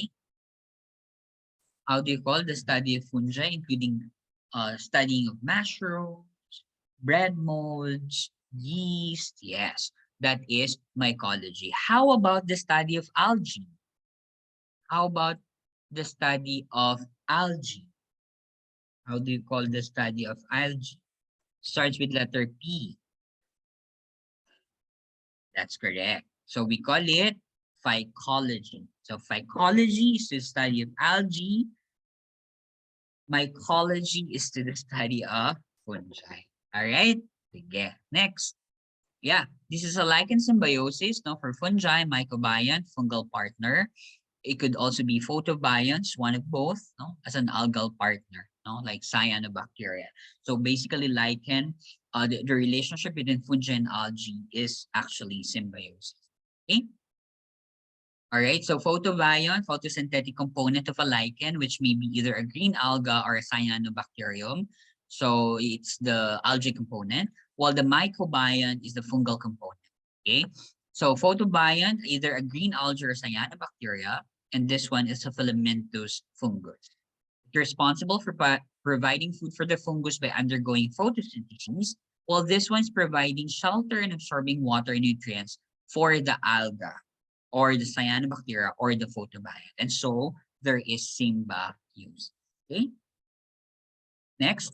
Two organisms can be identified as belonging to the same species if they can A, breed in natural setting, B, eat the same kind of food, C, survive together in nature, D, tolerate one another on nature. All right, I can see A's in the chat box. All right. All right, we've been trying to how do you call it, dissect the definition of species. And when we discuss it, we should actually look for they should actually be able to reproduce or replicate a fertile offspring. And so the nearest and the best answer for this one is to be able to breed in natural setting. No? And they will be able to reproduce, replicate fertile offspring. Okay? Okay. So yeah, biological species concept, species defined as populations of individuals can produce viable, that's another term, feasible, viable, fertile offspring. Probably the most well-known definition of a species. No? Hybridization, well, hybrid, no, natural breed, this is not part of biotechnology. Pag nakita nyo yan, no? Hybrid, crossbred, yeah, these are not a process of biotechnology. Morphological species concept classified as the same species of organism fit into the same morphological criteria. A classical definition going back to the days by Carl Linnaeus, the father of modern taxonomy. Okay? If Carl Linnaeus is the father of modern taxonomy, who is the father of ancient taxonomy? Hmm? That's correct. The father of Aristotle, wrong spelling ako. Aristotle is the father of ancient taxonomy. Okay, that's nice, no? Sino naman ang father of biology? Who is considered naman as the father of biology? Okay. Still, yes. Still Aristotle. Same. Still Aristotle. Yes. How about the father of genetics? Mga common questions yan sa majorship and sa gen ed. Si, that's correct, si Gregor Johann Mendel. So si father of genetics is Gregor Johann Mendel, who is naman considered to be the father of evolution. So I'm actually mentioning those which are commonly asked. No? That's correct. See, Charles Darwin. That's nice. So father of evolution, Charles Darwin.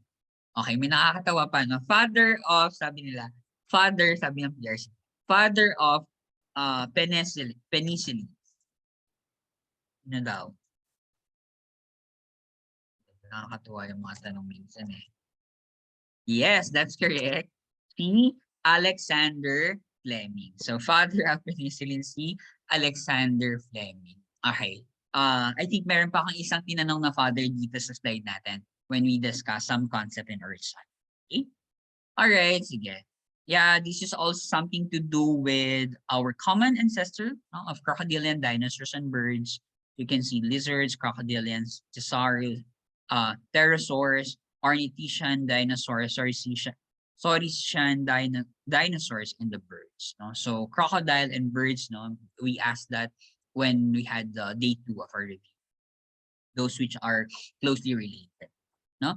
Which type of organism is not shown in the food chain? Grass, mouse, snakes, hawk. A, herbivore. B, producer. C, carnivore. D, decomposer. Okay. All right, I can see a lot of these here. That's correct, no? So this is not shown, no, in a food chain. So basically, because each of the lead, no, there might be decomposers. Okay, so that is letter decomposers. Okay, yeah. So that's how we illustrate, no, food chain. Okay? So what is the natural phenomenon on wherein there is a continuous movement of water from the source to the atmosphere and back? Okay? Siyempre, no, sinabi na rin natin yan kanina. also known as water cycle, no? Water cycle or hydrologic cycle. So that is important cycle, no, in our environment. Yeah. So we have evaporation of water, no, from liquid to um from liquid to gas, no? So and then from gas to liquid we have condensation, and that will give us your precipitation through different types. So it could be rain, snow, sleet, hail. All right, then this particular water will can infiltrate, no, through the soil, going back to the sea, or ran off from the mountains, or even through the plants, no? Transpiration is actually evaporation in plants. All right? Now, if I'm going to ask you, ilang percent ba ng water natin, for example, we're going to divide the whole earth, no, in terms of water and land. Ilan ba ang water component? How many percent? Okay, in 100, yes, roughly 70% or 71%, no, in particular, no? So 71%. Yeah. While the land is, syempre, minus, no? That is 29%. So 29% land and 71%, yes, minus one. Yes, correct. Question, in our land, no, how many continents do we have? Okay, if the 29% is the land portion, how many continents? We have 7. That's correct. What's the largest continent? Anong largest continent? Yes, Asia, di ba? Yes. What's the smaller? Okay, Australia. That's correct. If we're going to make these 7 continents into one, how do we call them? Back in the days, no? So we call it, yes, that's correct. Yes, tama, no? We call it Pangaea. Okay. And Pangaea is subdivided into 2, right? What are the 2 subdivisions? So Pangaea is divided into blank and blank. Ano na nga ulit? Laurasia and Gondwana land. That's nice. That's correct. Laurasia and Gondwana land.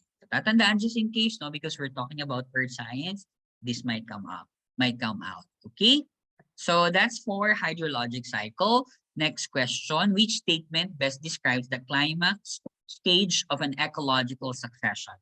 A, persists until there are drastic changes.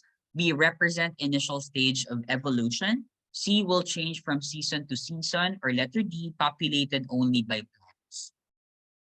Diba? Sinabi na natin that this climax community in an ecological succession will what? Okay. Alright, sige lang, no worries, sige. At least we're trying our best to answer the question. Okay, tama kaya kayo? Alright, yes, no? No, at okay, this particular climax stage or climax community will persist until there are drastic changes. And these drastic changes will eventually, for example, disturb the existing ecological community, and eventually, after several years, mag-grow na naman. Okay, so that is secondary success if after a drastic change. Okay.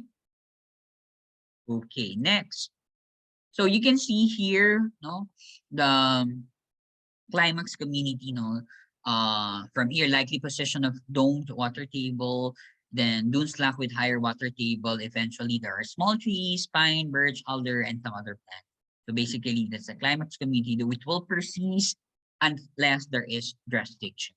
Okay? Next question. What is the process that uses microbes to break down pollutants? Okay. Wala po bang evolution after drastic changes, sir? There might be, for example, no, yung adaptation. It could be a geographic isolation, but it will take years. Remember that evolution does not happen overnight. It will really take it. So could be possibly there would be evolutionary change. Okay? Yes. Thank you for the question. Okay, yes, no, dahil wala tayong phytoremediation and it's not spelled out in the question that it's plants. Ang sinabi is microbes, so that is bioremediation. Okay? Okay, so that is letter A. That's correct, bioremediation. Okay, when we remediate, no, a particular area using microbes. Next question, all right. Tayo. Which of the following factors contribute to an increase in a town's human population? Is it A, immigration and natality, B, emigration and mortality, C, immigration and natality, D, immigration and mortality? I can see a lot of A's in the chat box. All right. So we're talking about increase, right? So when we increase, no? Okay, so may D din. Sige. All right. When we increase a population, one is through birth rate. And birth rate is actually natality, right? So birth rate is to natality as death rate is to mortality, right? So okay na tayo sa natality. So kunin natin yung natality, letter A. Kunin natin yung natality, letter C. But in between A to C, okay, immigration is going inside a location, inside, no? Pag pumasok, madadagdagan. And so the answer here is immigration and natality.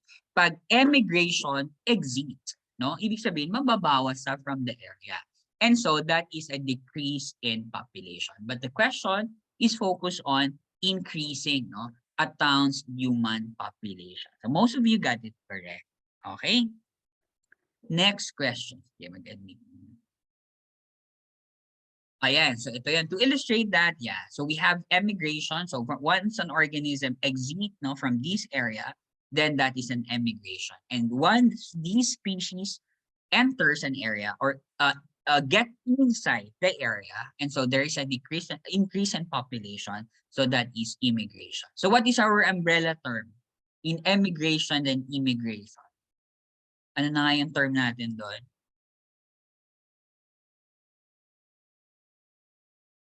What's our term? These two types are called MEME. Okay.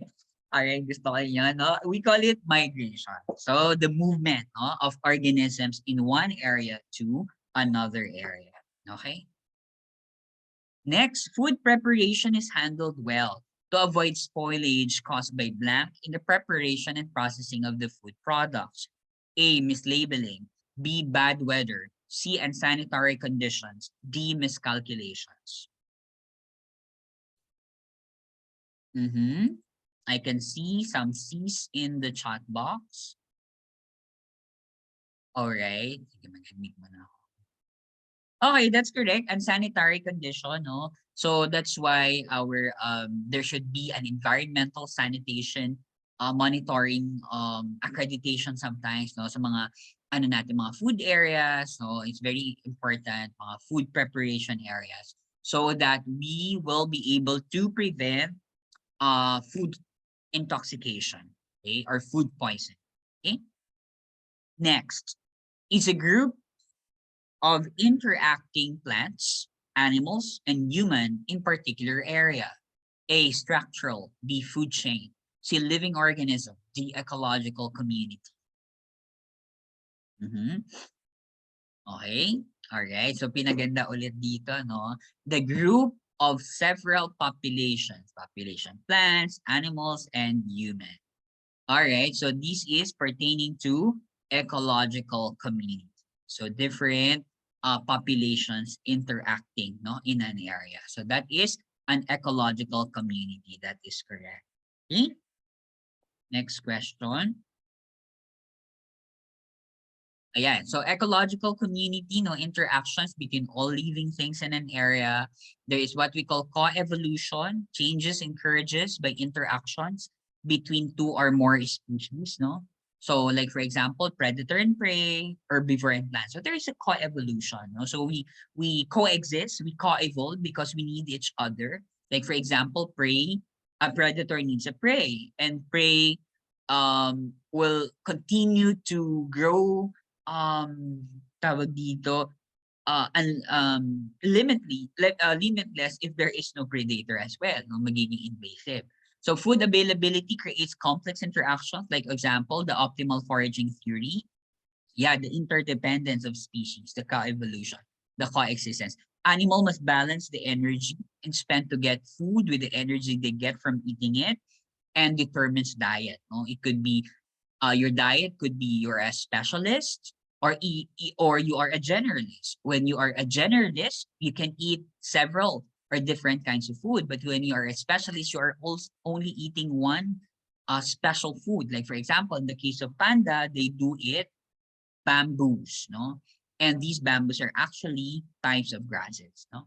Dito pala, no? Specialists eat one or few types. Generalists eat almost anything. Humans, are you specialists or generalists? Humans. Of course, you are a generalist, no? Ano ba kinakain ng humans? Oh, depende sa mood. Depende sa mood daw. No, pwedeng isa lang or pwedeng marami, no? Kapag siya ay nasa mood na kumain, na kumain, na kumain. Iba-iba. Okay, but be careful of what you eat, no? Alright. Kasi syempre alam naman natin baka ma-empacho kayo. Ayan. Next, these are some insects or animals that can walk on water surface, which is made possible by A, surface tension, B, surface adhesion, C, dense and surface, D, surface capillarity. Okay, I can see a lot of A's here. That is correct. Surface tension. Ayan. So surface tension is actually responsible for the water strider. Yeah, the insects like water strider, some ants, for example, and some uh, flying mosquitoes. Yan, may mga ganyan. So surface tension, the cohesive Naruto daw. Okay? Among the liquid molecules are responsible for this phenomenon. Yan. So katulad ni ano, sino pa bang mga dumadaan sa mga tubig? Tinaksu, no? If you're watching Alchemy of Soul, no? Nakatatapos lang ang season 2. Sino pa? Okay. Si Jesus daw. Yes. Okay. Kaya medyo nagiging ano na tayo sa puso dito. Alright. Sige. Okay. Alright. Sige. Okay. Sunod na tanong na tayo. Okay. Yan. So for example, pag nakita ninyo to, no? Sa tawag dito, sa board exam sa Gen Ed, yung mga paperclip, na yan. Tawag dito, toothpick, yan. Bakit sila nagfo-float? The very reason is, tawag dito, the very reason is the water protection. Ayan. Alright, natawa tuloy ako bigla. Okay, an organism has a natural environment where it lives and thrives. So this is called, it's a habitat. B, country. C, migration pattern. D, culture medium. E, alright, I can see A's here. Of course, sinabi na natin, thriving and surviving and living, that is habitat. Role is for the niche. Okay? Ayan, sige. Very good. Okay, next. Ayan, there are two types of niches. No? We have fundamental niche and the realized niche. So for fundamental niche, no, the set of resources the population is theoretically capable of using under ideal conditions. So kung ano yung kaya niyang gawin, no, in an ideal condition without limiting factors. While the realized niche is the resources a population actually uses. So kung tawag dito, na-assume mo yung role na yon, you've been, for example, a predator of this particular species, that is already a realized niche. But fundamentally, ano nga ba yung niche mo? So tinitingnan, what is your capability, no, as an organism? Thus, two species cannot coexist in a community if their niches are identical. So tatandaan yan. So kung titignan nyo dito, in our illustration, no, meron tayong mga barnacles dito. And you can see that their fundamental niche, no, is basically ito. Okay? However, these famulus, wait, parang maliit. Ay, sorry. Ano ako? Na-zoom ko na masyado. Okay, where are we? Ayan. I'll be zooming the slide lang. Ayan. Okay. So, bawang po ba yung nasa picture? No. Actually, wait lang. I-zoom back ko lang tong aking ano kasi hindi ko na nakikita yun. Actually, ano to, it's a barnacle, no? So, kung titignan natin, there are two species here of the barnacles, the Thamalus and the Balanus. So, for the fundamental niche, mula dito sa taas, I cannot, sige, try kong i-annotate, ha? Ayan. From this portion to this portion, these are their fundamental niche, okay? But, you can see that the realized niche of the Balanus is only this part, no? This particular part, okay?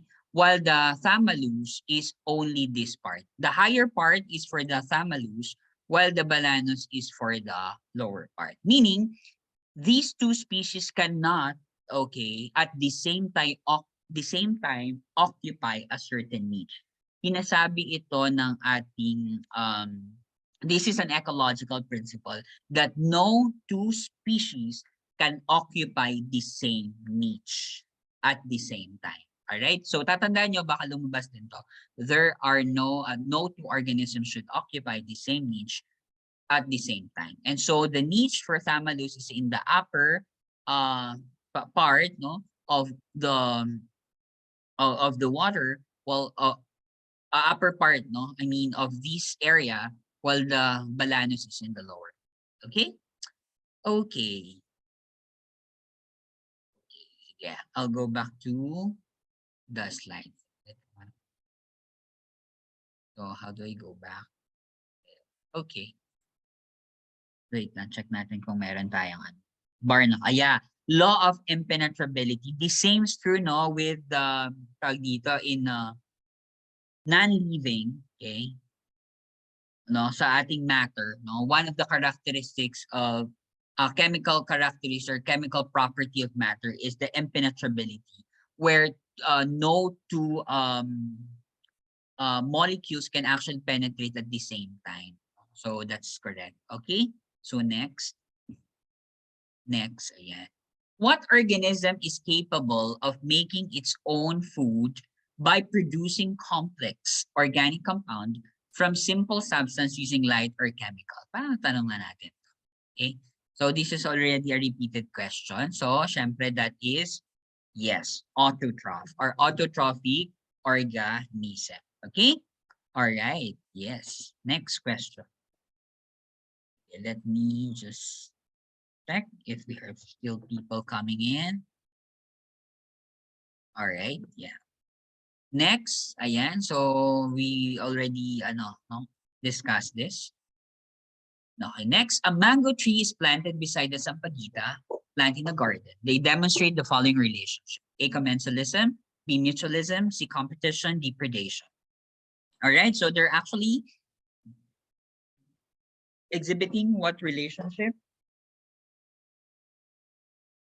That's correct, no? There are exhibiting competition. Okay, competition. Okay, that's nice. Next question.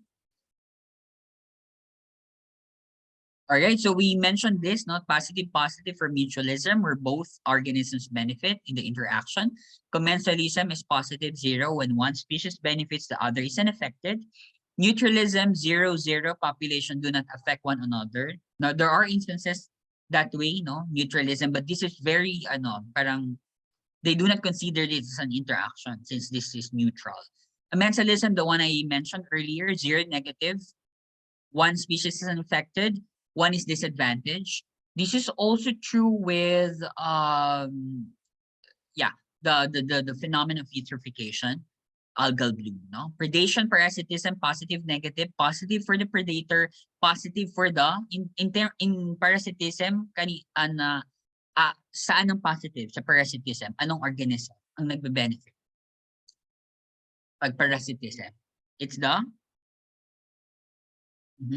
in parasitism, how do you call the organism that benefits? It's the parasite, yes. The negative is the, how do you call it? the one that is being negatively affected, that's the host. Okay. Is human uh, be considered as one of a host for parasites? Can we host parasites? Yes, no? Can we host both the two types of parasites, endoparasites and ectoparasites? Yes. Can you give me one and ectoparasite na meron sa human? Can you mention one? Ectoparasite. Ecto meaning nasa labas, no? Lice, yes. Mga ticks, parang gusto ko yun sa ticks, no? Okay, kuto, no? Yeah, the kuto, no? The lisa, the lice. That's an ectoparasite. So, yan na natin yan. No? When we say ectoparasite, sa labas, no? Can you mention endoparasite? Ano bang mga endoparasite na meron? Virus, tapeworm, yeah, the bulate, worm, yeah, tapeworm, what else? Nematodes, like ascaris. Tapeworm is a platyhelminthes, by the way, no? So, endoparasite, yan yung mga nag-aano, sa loob ng katawan natin. Okay? Now, question, pwede bang patayin ng parasite ang host? Can a parasite kill its host? Yes? Yes? Okay. How do you call a parasite that kills its host? Anong tawag na doon? Slowly, yes. Yes. Okay. But how do you call it? How do you call these parasites that can kill their host? What term do we use? Super parasite? Gusto ko yun, eh. Okay. But it's not. It's actually, yes. It's actually parasitoid. All right. So remember that. No? So that's for parasitism. No? One species benefits, one is disadvantage. Competition is negative, negative. Each species effective negatively because they have to, fight for a limited, the same resource. Okay. So thank you so much for your interaction. Yeah, two closely related species of aquatic birds like Palacrocorax species found together in England in breeding season feed on different kinds of fish. No competition. 0-0. Okay. So next, the flow of water in our planet as in undergoes. So this is also a repeated question. The processes of evaporation, condensation, precipitation, infiltration, runoff, and subsurface flow is called a snow cycle, rain cycle, water cycle, hail cycle. Your answer, teachers, of course, letter. Okay, expect that, no, in your majorship there are 2 to 5 repeated questions, no. Make sure that you answer consistently, no. If you answer water cycle, so answer letter C all to these 3 questions. Okay, sometimes sometimes they check the consistency of the answers. Make sure lang na tama, no. Alright, so sabi nila iba-ibahin ko para may 1 point, but sometimes, no, it's a test of consistency. So yeah. Okay, next. Of the following, which is not an example of biome: forest, lake, grassland, desert. Okay, you can see B here. B. All right, still B. No other answer. Okay, B. Okay, not a biome, yes, right? We have tropical rainforest, we have grassland or savanna, we have desert. All right, so lake, no, is not. No? So basically, it's actually can be considered as ecosystem where there are different, no, interacting communities. Okay. So remember that ecosystem, all the living and non-living factors that affect an organism. Okay. And the biomes of major region is characterized by its climate, the soil type, the dominant plants, animals, and other organisms that live there. So biome is made up of many individual ecosystems. Next. So yeah, a group of land ecosystem with similar climates and organisms. So biomes are predetermined by their climate, meaning there and their precipitation amounts and temperature. Okay, so there are 6 major biomes: the rainforest, desert, grassland, deciduous forest, boreal forest or taiga, then tundra. Tundra is the coldest, second coldest, the boreal forest or the taiga, or the northern coniferous forest. Yung mga term na ginagamit. But yeah, boreal forest, taiga is just the most common. Okay? All right, what is the Philippine species? Okay, known as Phytophaga gifferi, was listed as an endangered species by the 1975 Convention on International Trade of Endangered Species. A, Philippine tamarau; B, Bohol tarsier; C, Palawan peacock pheasant; D, Philippine monkey-eating eagle. Yeah, no, our national bird. Okay, Phytophaga gifferi. So I hope you remember, no, its scientific name. Okay? Okay, that is correct. Philippine monkey-eating eagle. In Filipino, how do we call it? How do we translate Philippine monkey-eating eagle in Filipino?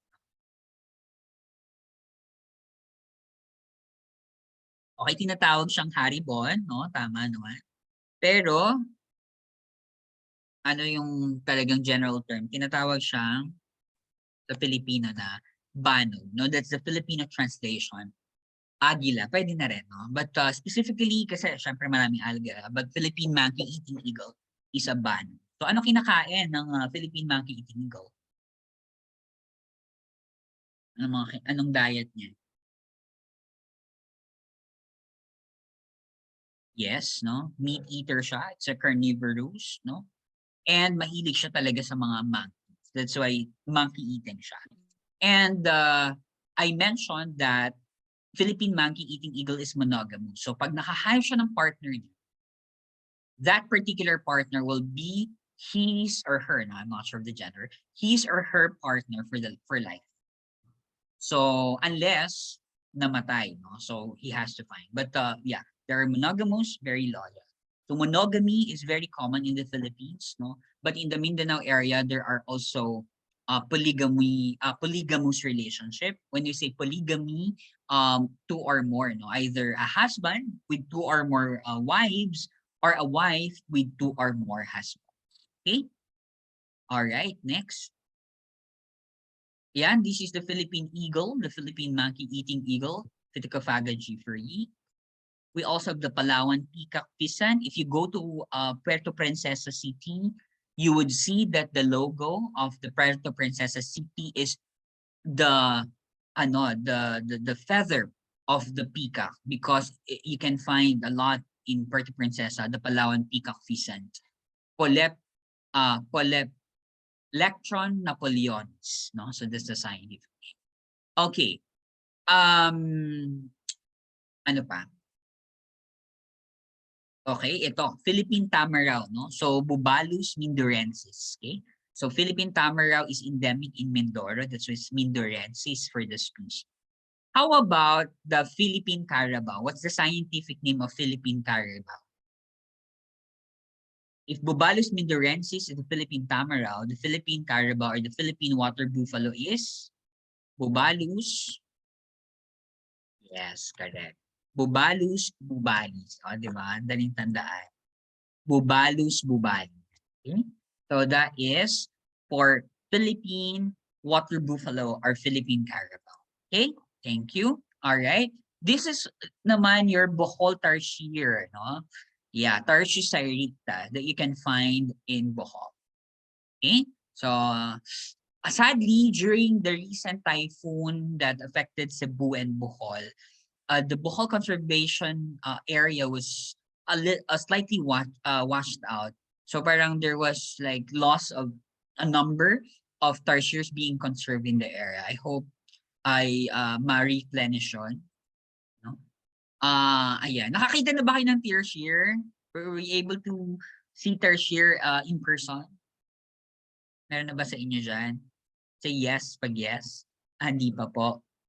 If you can visit, no, Bohol, you go to the Bohol Treasure Conservation Area, no? Super liit lang nila, and super nakaka-amaze, no? But of course, you don't have to touch them, you just have to look at them, no? Ayan. Okay? Although Indonesia, marami na rin. Okay? Okay, so ito yung sinasabi ko last time sa IUCN, the International Union for Conservation Network.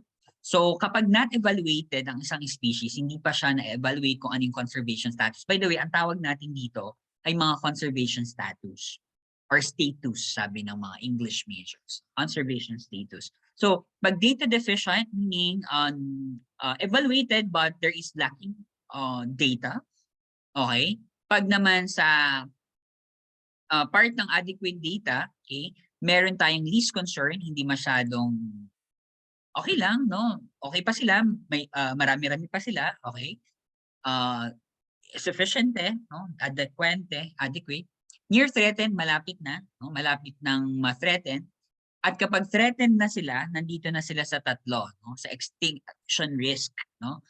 Okay, itong extinction risk, by the way, is nasa middle extinction risk until the highest extinction rate risk, no?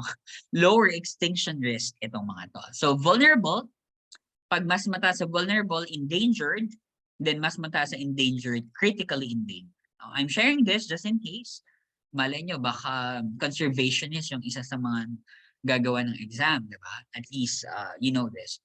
Then extinct in the wild, and then totally extinct. No, extinct in the wild. So what do you mean by that?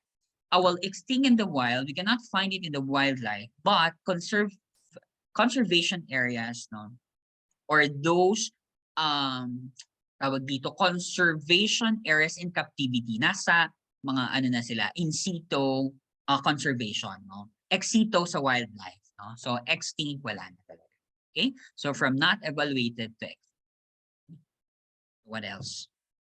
Ayan, na, hindi ko na sila iisa-isahin, no? But that's extinct and least concern. So unlikely to face extinction, not enough information for data deficient, malapit na ma-qualify for threatened, facing high risk na ng extinction, very high risk, critically endangered, extremely high risk, then known only to survive na in captivity, yung sinasabi ko sa inyo, sa mga breeding areas, sa mga zoos, sa mga conservation facilities, natural parks, yan. Then reasonable doubt that the last individual has died. Yun yung nakakalungkot. Okay? Yeah, so ano ka lang to, no? Pasadahan ko lang.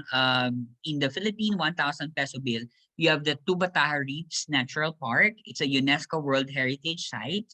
At ang animal na nandun ay ang South Sea Pearl, Pinctada maxima. So this is a South Sea Pearl, Pinctada maxima. No? In the Philippines, what is considered to be the largest pearl found in the Philippines? Do you remember ano yung pinakamalaking perlas na natagpuan sa Pilipinas? Yung pearl of? Okay, pearl of? Yes, pearl of Alan. Okay, so South Sea Pearl, Pinctada maxima is the one being shown in 1,000. By the way, baka lang no maisama, no? I'm not sure, hindi ko pa na-check kung sa likod ay ng 1,000 na bago ay still South Sea Pearl, but I think so. Pero ano yung animal in the new 1,000 peso bill? The face in the front side of the new 1,000 peso bill. What was the animal? Yes, no? So tatandaan, baka lang din matanong, that's the Philippine monkey-eating eagle. Yeah, all right. No? Nakalimutan ko lang. So tinalak or ikat, that's the died baka woven in Mindanao. This one. Okay, but it's not really our concern, but our concern is more of the spot and the animal. All right. So the spot here is the UNESCO World Heritage Site also, the Puerto Princesa Subterranean River National Park. No? You should also visit. Okay, have you visited Puerto Princesa? Sino naka-visit? Yes, say yes if you did, no? So that's also nice to go to, no? So that you will be able to see the first 1.5 kilometers is navigable, meaning the boat can enter there and you can see the caves, no?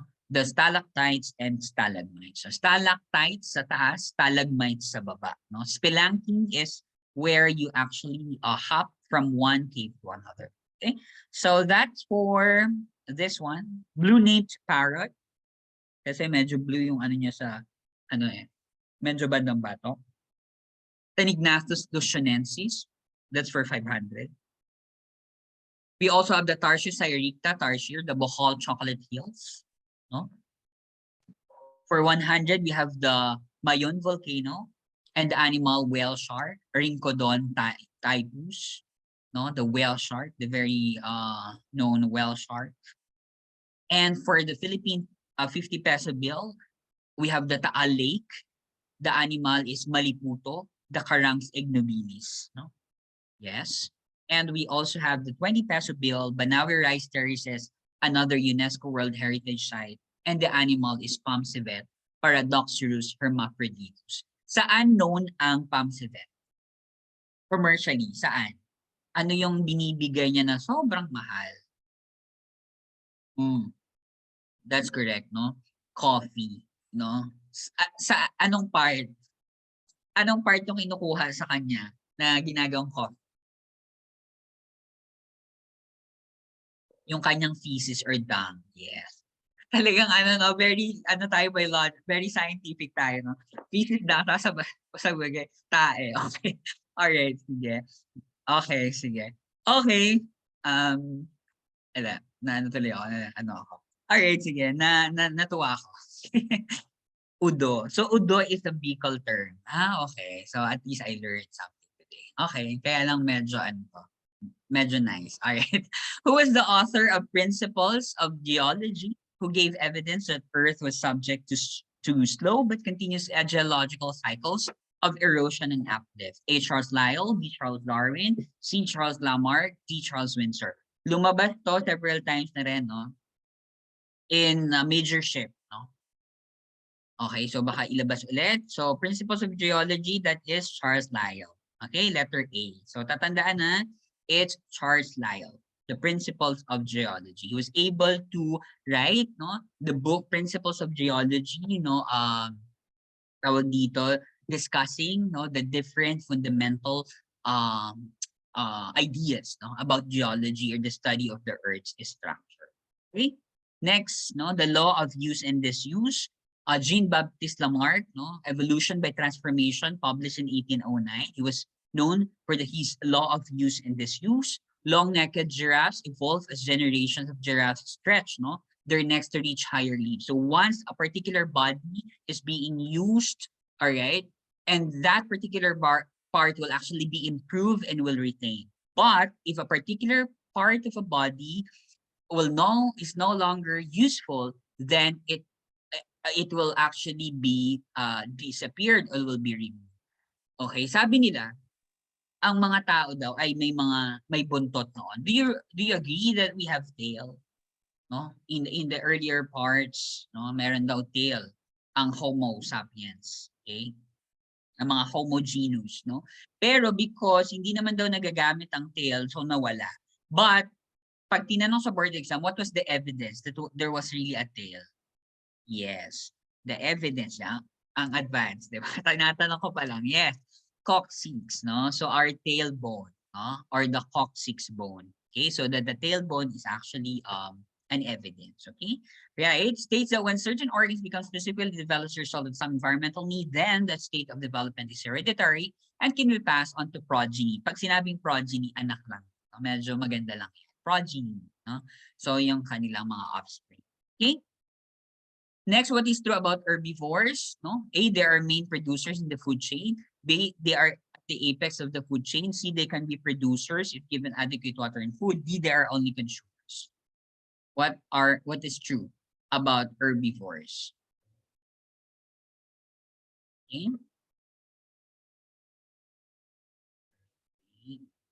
Okay, I can see some responses. Yeah. Okay. Yeah, they're not main producers, so wala na yan. They are at the apex. No, remember the apex are those who are omnivores and carnivores. They can be producers if given adequate water and food. It will not be possible. So letter D is the right answer. That's correct. Okay. Yeah, most of you got it. Yeah, all of you actually. Which of the following countries may be considered as a tropical rainforest? Spain, Philippines, Netherlands, Korea. That's very easy. Okay. Yes, of course. That's our Philippines. How many provinces do we have in the Philippines? Proud Pinoy, yes. How many? Philippines number 1, yes. How many? Yes, 81. Okay. Okay, 80 plus. Yeah, gusto ko din yan. 81. Yeah, 81 is the exact number. What is the largest province in the Philippines? Starts with letter P.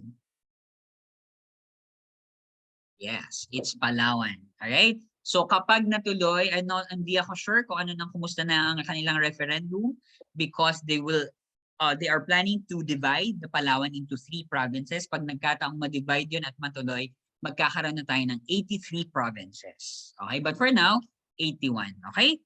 Question, ilang regions meron ng Pilipinas? How many regions do we have? Yes. Okay? Huwag kakalimutan, we also have 17 regions like the 17 SDGs. Alright? 17 regions. Okay? Ayan. Okay. Next question. Yeah, so we have here some tawag dito continent. We mentioned this already, the Asia and the Australia as the largest and the smallest continent. Okay. Next, the Mercurian year rounded to the closest day is equal to A, 45 days, B, 59 days, C, 88 days, D, 170 days. That's your answer here. Okay, pag Mercury, no, laging unang-una natin data yan, diba? Kapag tinitignan natin yung period, no? Okay, ng kanilang rotation, that is 88 days. That's correct. So that is 88 days. So if you're going to see, no, the length of a year, no? Okay, ang kanilang year of revolution, I mean. Okay, so we have Mercury, 88 days, Venus, 225, Earth, 365, Mars, 687 days. But look at Jupiter, 4,333. Look at Saturn, 10,700. Uranus, 30,600. Then Neptune, 60,200. So look at that. So we have 365, but if we're going to be more accurate, that is 365.25 days every year. Oh, sa Neptune na para slow tumanda. So pag sa Neptune ka, okay, yung isang kailangan tawag dito 60,000 days, no? Bago ka masabing isang taong 1-year-old ka na. Okay? So ganon. All right. So pag sa Neptune ang mga age diyan siguro 0. Ilang taon ka na? 0.00043 mga ganon, di ba? Pero sa Earth of course 365.20. Okay? Next, spring tide occurs during which of the following moon phases? A, first quarter, B, new, C, new gibbous, D, new crescent. Okay, kapag spring tide, anong moon phase yan? Okay? Okay, sige. Let me grab a glass of water lang, ha? One.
All right, so okay, I can see a lot of these. Yes, no, for during spring tide, that is actually when the phases the moon is either new moon or full moon. All right, for spring tide to happen or to occur, there should be new moon or full moon, caused by the alignment of the sun and the moon. Well, for the neap tide, it appears or occurs during first quarter, third quarter, no, or third quarter, where the sun and the moon are at their least aligned point. Okay, so that's correct. Okay, next question. The tail of a comet points in what direction? Toward the sun, toward the earth, behind the comet, away from the sun. Of course, the answer here, yes. That is away from the sun. That's nice. Okay, so comet is away from the sun. Okay, so the main parts of a comet are, of course, the nucleus, the coma, and the tail, which is, of course, away from the sun. Okay. Why do we call an astronomical body a black hole? It is a huge star that appears black at its center. Its gravity is so high that it absorbs its own. It represents lack of matter in a portion of space, or it's a dead planet. It's a black hole because, okay, I can see a lot of these. Okay, that's correct, no? Its gravity is so high that it absorbs its own photons.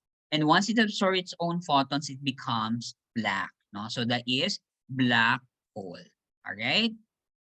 Ayan. A black is an area of space with such intense gravity that even light can escape. So gravity may affect light despite the fact that light has no mass. Okay, so that is black.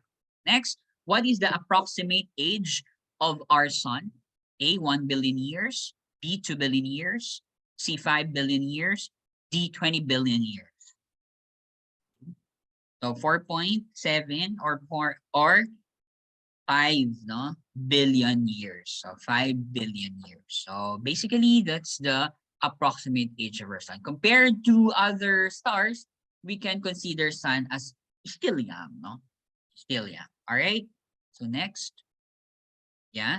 All yellow dwarf star tayo, no? So pag tinanong sa board exam, what is the color of the star of the sun?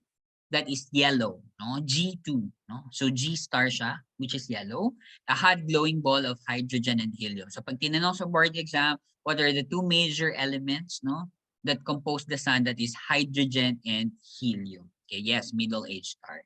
About 93 million, okay, miles, 150 million kilometers from the Earth. So solar systems only start. Okay, so there. Okay, next. Which of the following planets features the largest circular storm in our solar system? Venus, Earth, Jupiter, Uranus. I can see C, C, C, C. Yes. How do you call the largest circular storm in Jupiter?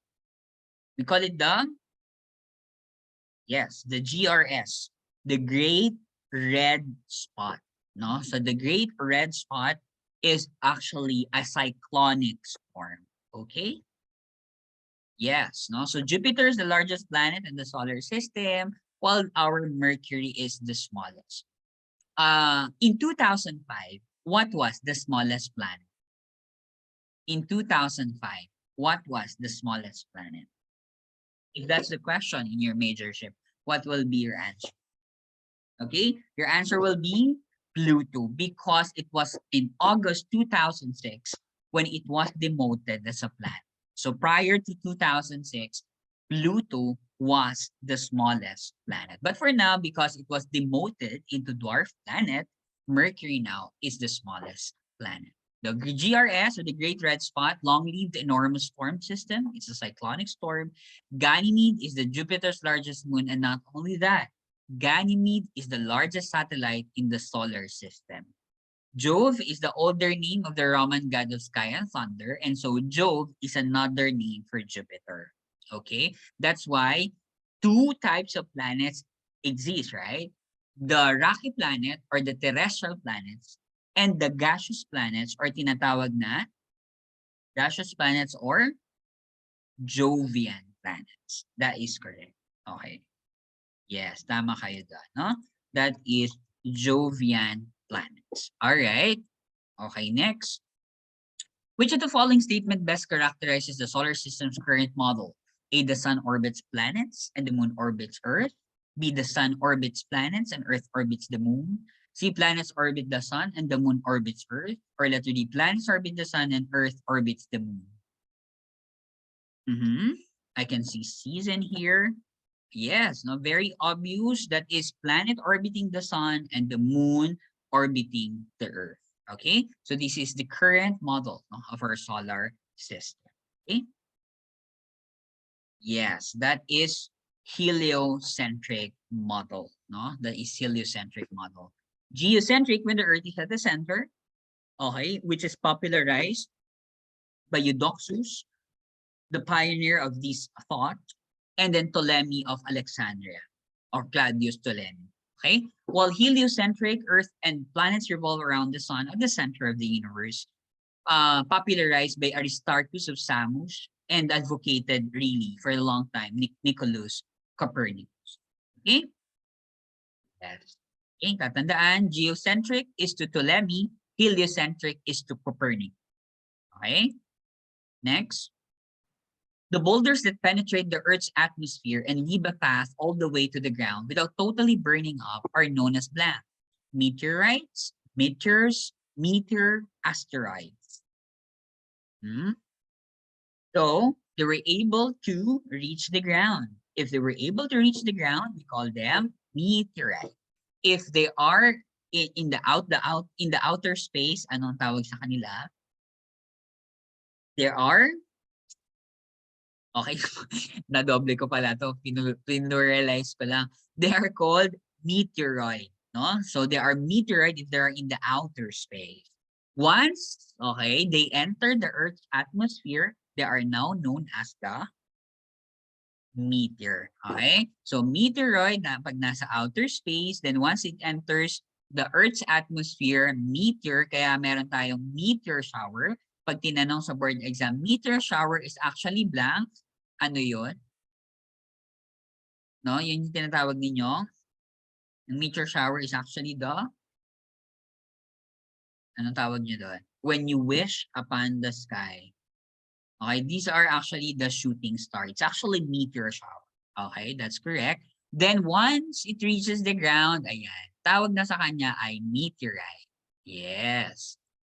Opo, no? Isang bulalakaw ba yung Tagalog? Yeah. Alright, sige. Yes, okay. Next, all of the following are direct benefits of space exploration except a generation of scientific knowledge, diffusion of innovation and creation of markets, arguments forged between the countries engaged in exploration. There are cost consideration to look at with space exploration. Okay. Yes, I can say D. Yes, that is an exemption, no, to the direct benefits of space exploration. So now there is an agency in the Philippines concerned with the space exploration. How do you call that agency? Do you have any idea how do you call that agency? That is the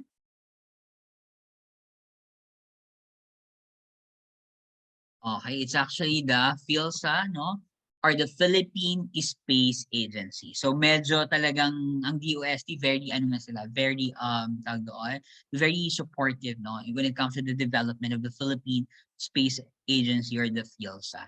How about the agency concerned with earthquakes and volcanic tawag dito activities? So that is the PHIVOLCS, the Philippine Institute of Volcanology and Seismology. All right, that's correct. Under what department ang PHIVOLCS? What department? Attached agency of DOST. That's correct. How about for typhoon? What particular agency is concerned? Pag-asa. Okay, and Pag-asa is under what department? Still DOST. Philippine Atmospheric, Geophysical, Astronomical Services Administration. That is Pag-asa. Ano pa ba? Alright, so yun na lang muna. Okay, next. Okay, Diwata the first, I mentioned this, no, last time. First, Philippine Microsatellite. Pag walang Diwata the first, pwedeng Phil Microsat the first. Okay? But Diwata the first, lagi naman lumalabas yung ganyang option. Launched the International Space Station on March 23, 2016. That actually concerned with the scientific Earth observation. It was developed by researchers, no, for space scientists from the University of the Philippines in coordination with Hokkaido University, guided by the Department of Science and Technology.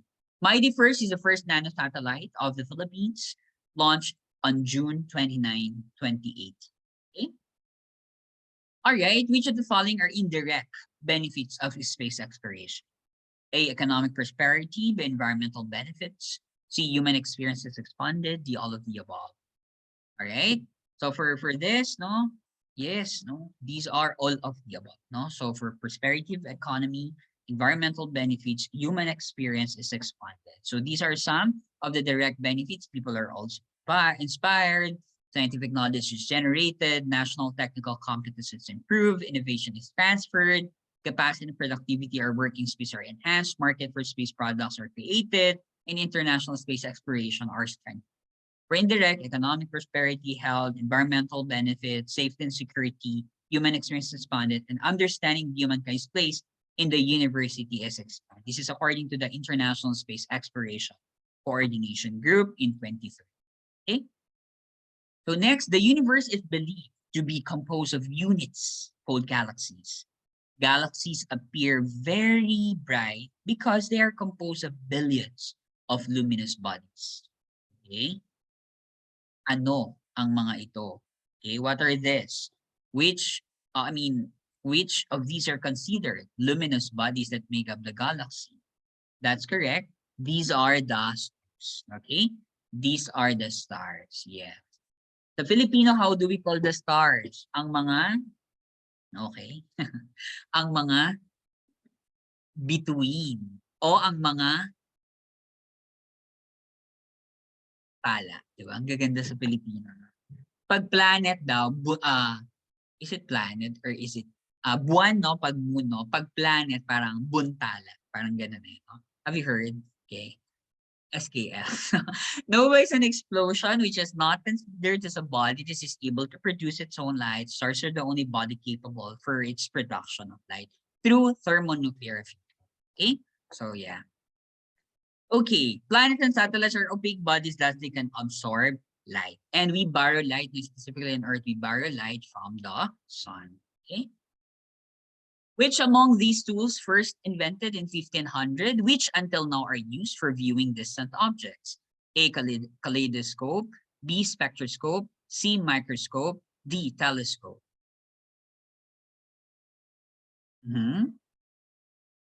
Yes, all right, that's correct. No? So these are actually telescope. No?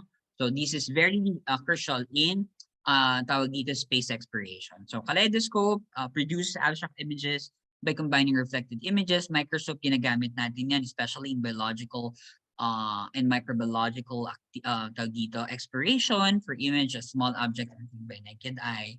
And of course, spectroscope for the instrument that analyzes the light, while telescope is for the image of a distant object closer to the eyes of the observer. Okay. Next question. The star Alpha Centauri, which is often considered as the closest star to our solar system, is about 4.7 light years away from Earth. If the star emits a beam of light, how long will it take the light to reach Earth? Express your answer in years. Ilan? 1.0 year, 4.7 years, 4.0 years, 4,700 years. Okay. All right. So I can see B's. I can see D. Okay. So dahil 4.7 light years siya, that is equivalent to 4.7 years. Okay. So tatandaan niyo yan. Okay. 4.7 years. Okay.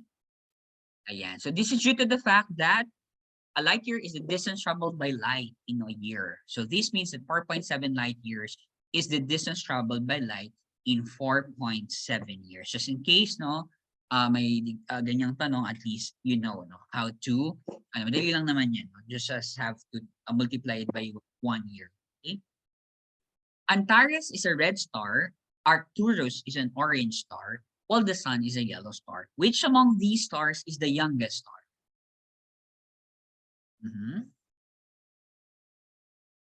Okay, you can see A, B, B, B. Okay, A. All right, the answer is, okay, because it is a yellow star, yes, this is the youngest star. So if we're going to see the illustration, no? Okay. Ayan, nandito, no, si Antares, no? It's an orange star, no? And then si Arcturus, no? It's an yellow-orange star here. Ay, nakikita nyo ba? I hope so. No? Hindi ko pala ma-annotate. And then si sun here, no? Very, very small sun here, no? Which is a yellow star. So kung titignan nyo, yung letter classification, G star si sun. Okay? Yan. Alright, so again, this is Antares, Arcturus, and sun. Here is the sun. Okay? Next, ayan. So, base dito sa ating illustration, no, spectral class of the sun, what is considered as the hottest star? Ay, spectral class of the stars. What is considered to be the hottest star? What color? Yes, it's actually your blue stars. Okay, the blue one. Yes. How about the coldest star? But it's not really literally cold.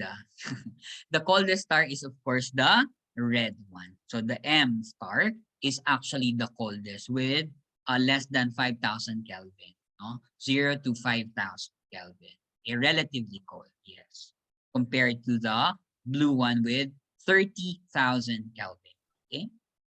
Next, Andromeda is a galaxy classified as an elliptical galaxy with a red color, while Milky Way, our own galaxy, is classified as a spiral galaxy with whitish nucleus and bluish arms. On which galaxy will we probably observe the birth of a new star?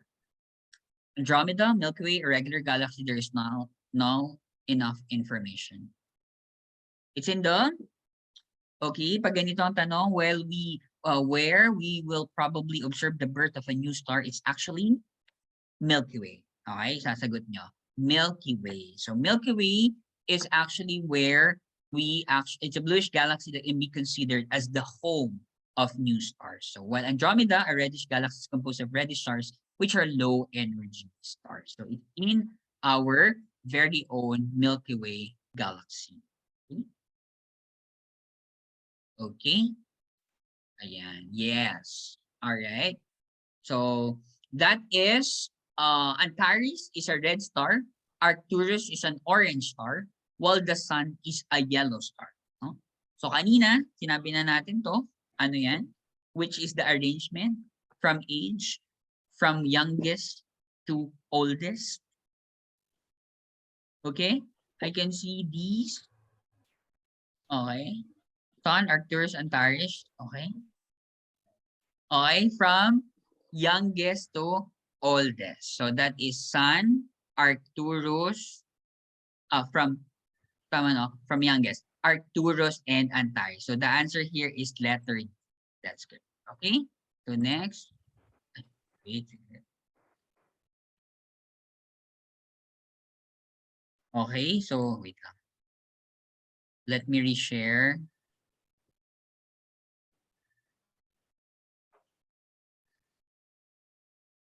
Can you see my slide now?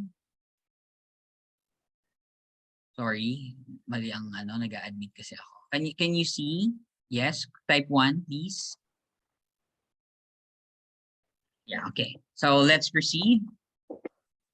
All right, the measure of a star's brightness is called its black intensity, color index, parallax, magnitude. Okay. All right, I can see C, can see A, can see D, can see C. So iba-iba. All right. So kapag sa star brightness, no, we're looking into the magnitude. So tatandaan, no, it's actually the apparent magnitude. So the star's brightness is called its apparent magnitude or magnitude. So the apparent brightness of some object, the magnitude system. So remember, lower magnitude, brighter stars. Kung nakita niyo yung negative ang kanyang magnitude, it's brighter. Okay? Pag medyo positive, very faint. Alright? So, like for example, the sun, negative 25, which is very bright. Moon, parang negative 6, negative mga 13 or 12. Yeah. Okay? Next, parallax naman is the difference in direction of a celestial object as seen by an observer from two widely separated points. No? So for example, it depends upon your point of observation. For example, observation mo in August, this is how you will see the sky. For example, your observation in February, this is seen, no? This object in February. So your parallax angle or the point of your observation. Okay. Next, which of the objects listed below is the smallest in size? A, stars, B, planets, C, solar system. Okay, what's your answer? What's the smallest?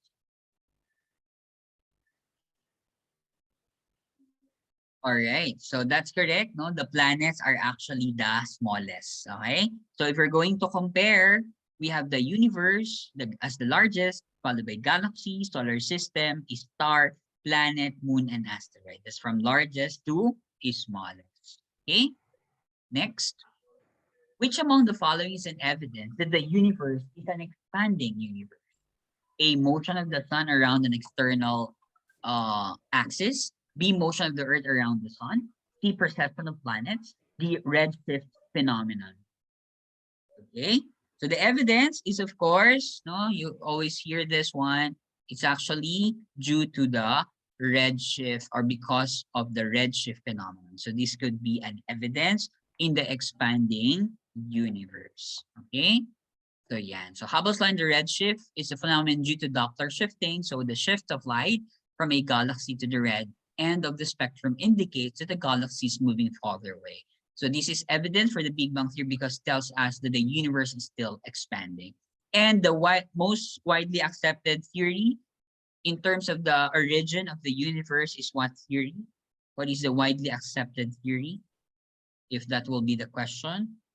Okay, that is, yes, that is your, okay, Big Bang theory. So in the last 1500s, Copernicus made the sweeping discovery that the Earth is one of the wonders and that the Sun is the center of the solar system. Which of the following is also known as the Copernican theory of the universe? Copernican theory of the universe. No? So we mentioned that earlier, no? Kaya nga, dapat tandaan nyo kako, di ba? Copernicus is to, yes, is to heliocentric model or heliocentric theory, while Ptolemy is for the geocentric.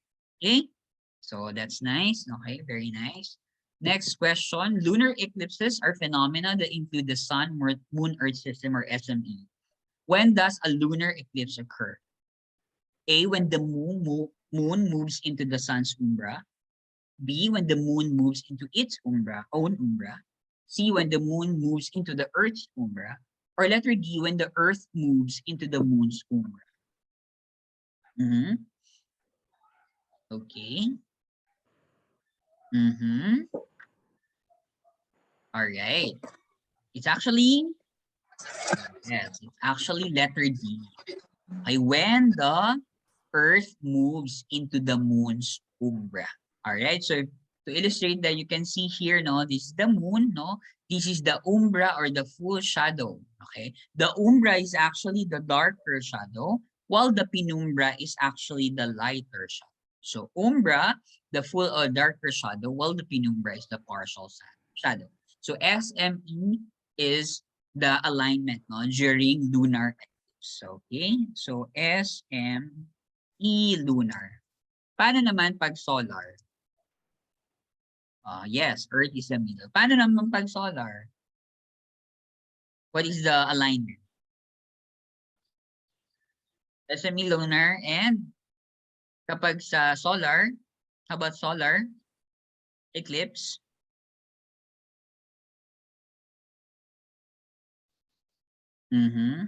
Yes. So, yes. So, SEM naman. That's correct. So, Earth naman is in the middle. All right.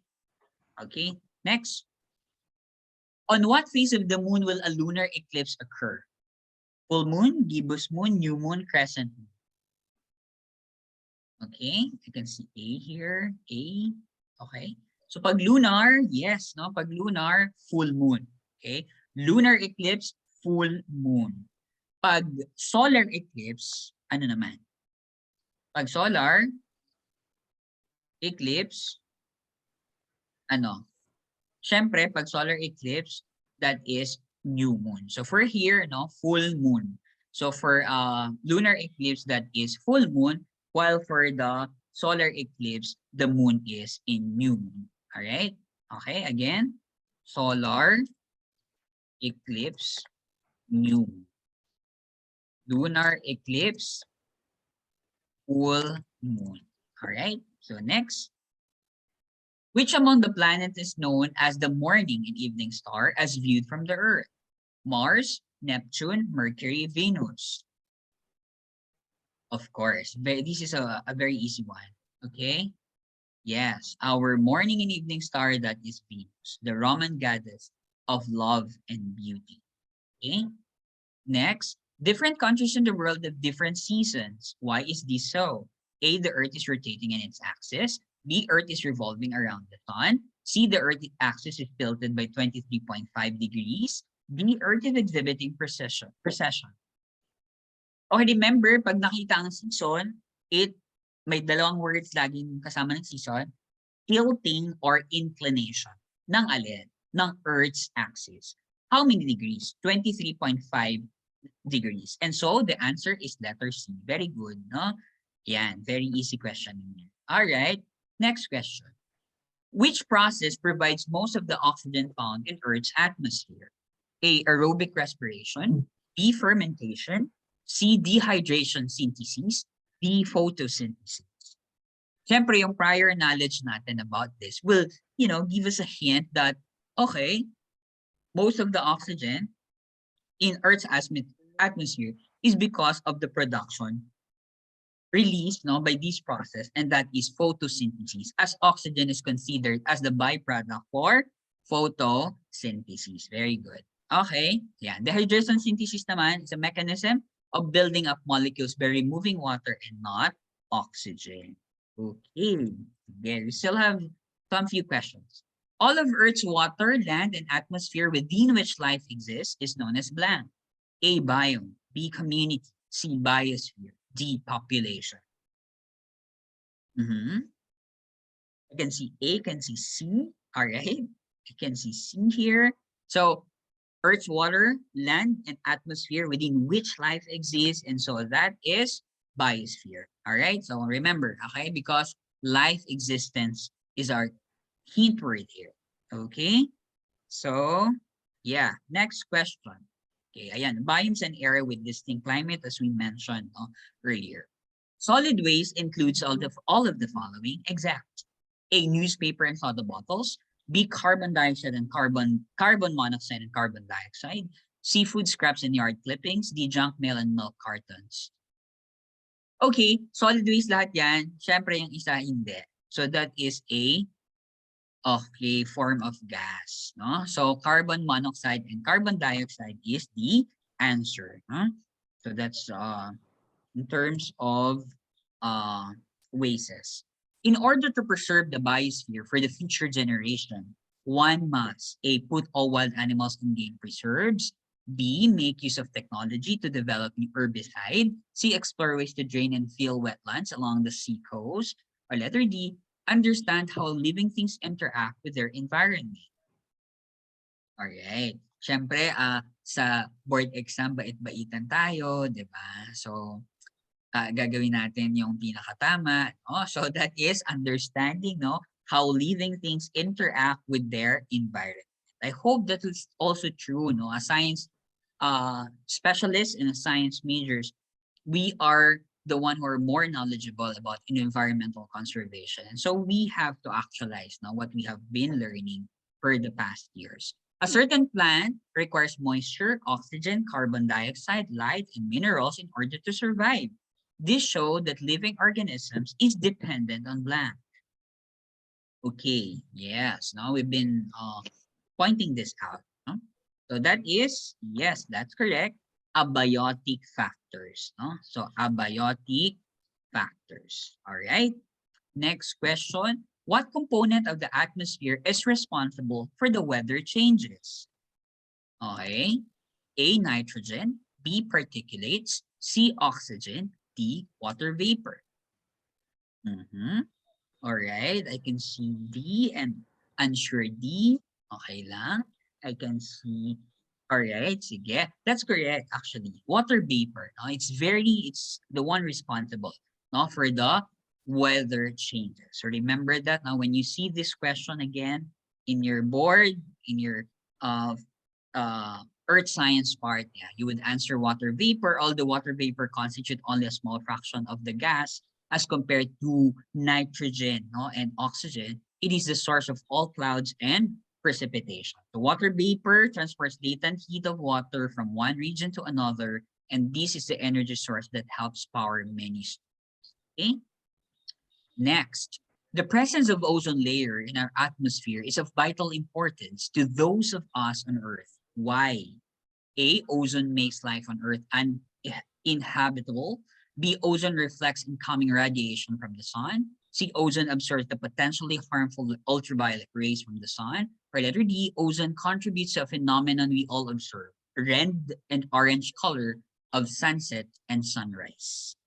Okay, the best answer here is yes, no? Very similar answers. Ozone absorbs the potentially harmful ultraviolet rays from the sun. Okay, what is the chemical formula of ozone? What is the chemical formula for ozone? Yes, that's correct. O3. All right. Remember, malay nyo, itanong yan. Okay, the atmosphere is divided vertically into 4 layers on the basis of temperature. In which of the 4 layers the air thickest? A, mesosphere. B, thermosphere. C, stratosphere. D, troposphere. What is the layer, that layer where the air is the thickest? It's because it's the nearest to the earth. What is that? Teachers? Yes. So that is troposphere, no? The layer nearest to the earth, troposphere, and the layer where weather happens or occurs. Okay, very good. Okay. Next, yeah, the atmosphere consists of gas particles which are held around Earth by gravitational pull of the Earth. The troposphere being the lowest, naturally contains gases, mostly the heavier ones. Lighter gases stay farther from the Earth's surface. Okay. During the night, warm air blows. No? I still have like last 4 questions. Sakto, no? So warm air blows from the beach to the sea. What do you call this local wind? So from beach to the sea, so that is Land breeze. okay, that's correct. No, it's land breeze. Okay, so from the source, which is the land, to the sea. So land breeze. Okay, so medyo nakakalito lang yung term na beach doon. But from the source, that's how you call it. Land to the sea, land breeze. Okay, while for the sea breeze usually happens or occurs during the day. Okay, yeah. So from the sea going to the land. Okay. Next, through what process does the ocean floor constantly renew itself? A, continental drift. B, subduction. C, sea floor spreading. D, terrains. Okay. Okay. X. C. All right. Sige. Okay, that's correct. So the renewal, constantly renewal is the sea floor spreading. So tatandaan na, that's how it renew itself. Okay. Ayan. Yeah, a great deal of volcanic activity occurs at the mid-ocean ridges, and lava erupts from the reef valley that runs the length of a ridge. So when the lava wells up and hardens, the ocean floor is pushed away on either side of the ridge, and the hardened lava forms the new ocean floor. This process is called the sea floor spreading. Okay? Yeah, continental drift naman is a hypothesis that suggests that the continents have been in different positions through geologic time. While subduction is a process whereby an oceanic plate moves under another plate, descends into the mantle, and melts. Okay? Ayan. So, terrain, ayan. So, there's a terrain here and another incoming terrain here. So, it's a piece of land with a geologic history distinct from that of the surrounding land. Okay? So, last 2 questions. What type of volcano has a narrow base, very steep slope, and rarely more than a few hundred meters high? A, cinder cone. B, shield cone. C, composite cone. D, stratovolcano. Okay. All right. Can see A. All right. Yes. No, actually, it's a cinder cone. No? It's a narrow base, very steep slope, and rarely more than a few hundred meters high. So this one is a cinder cone with a central vent. No, this is the magma chamber. Look at the crater there. While composite, no, there's central vent and side vent. Okay. While this one is a shield volcano, no, with central vent and a side vent, and a magma chamber and central vent with crater, a lava dome. Okay, so these are some of the types of volcanoes. Okay, and lastly, what type of rock forms from magma that cools and hardens? This is a basic question. Clastic, metamorphic, igneous, sedimentary rock. All right. Yes, no. All right, that's correct. That is letter C, no? So igneous rocks, okay? Sedimentary from the sediments, while metamorphic rocks, no, due to different pressures, no, in the environment. All right. So that ends our day 3, no, of our tawag dito, science majorship review as part of our environmental earth science, including geology, meteorology, earth science, and astronomy. All right. So I'll take a sentence, no, kinukuha sa akin. So again, I will be will have an obligatory group photo again. So if you can kindly open your camera, if you can, sige, I'll take the screenshot. I'll open a Word file. All right, are we ready? Yes, no? No, na-stress na ba tayo? I hope you learned something tonight. Sige, let's ready our smile. Okay, 1, 2, 3. Okay, one more. Seconds frame. 1, 2, 3. Third frame. Okay. Alright, sige. I'll send this later again. Alright, salamat. Maraming salamat sa inyong lahat. Diyos mabalos. Agyamanak. Thank you very much. So see you tomorrow. The same link and the same time. Alright. So we will be covering na tomorrow physics and chem. Pag hindi man natin matapos yun, idudugtong natin ng first hour ng Friday. Pero kung matapos natin, okay, go. Then research and teaching, science, and science research for the last day. All right, good night everyone. Thank you so much. Ayan. Kumain na tayo after nito. Okay. Sige, I'll stop recording. Thank you, sir. Thank you.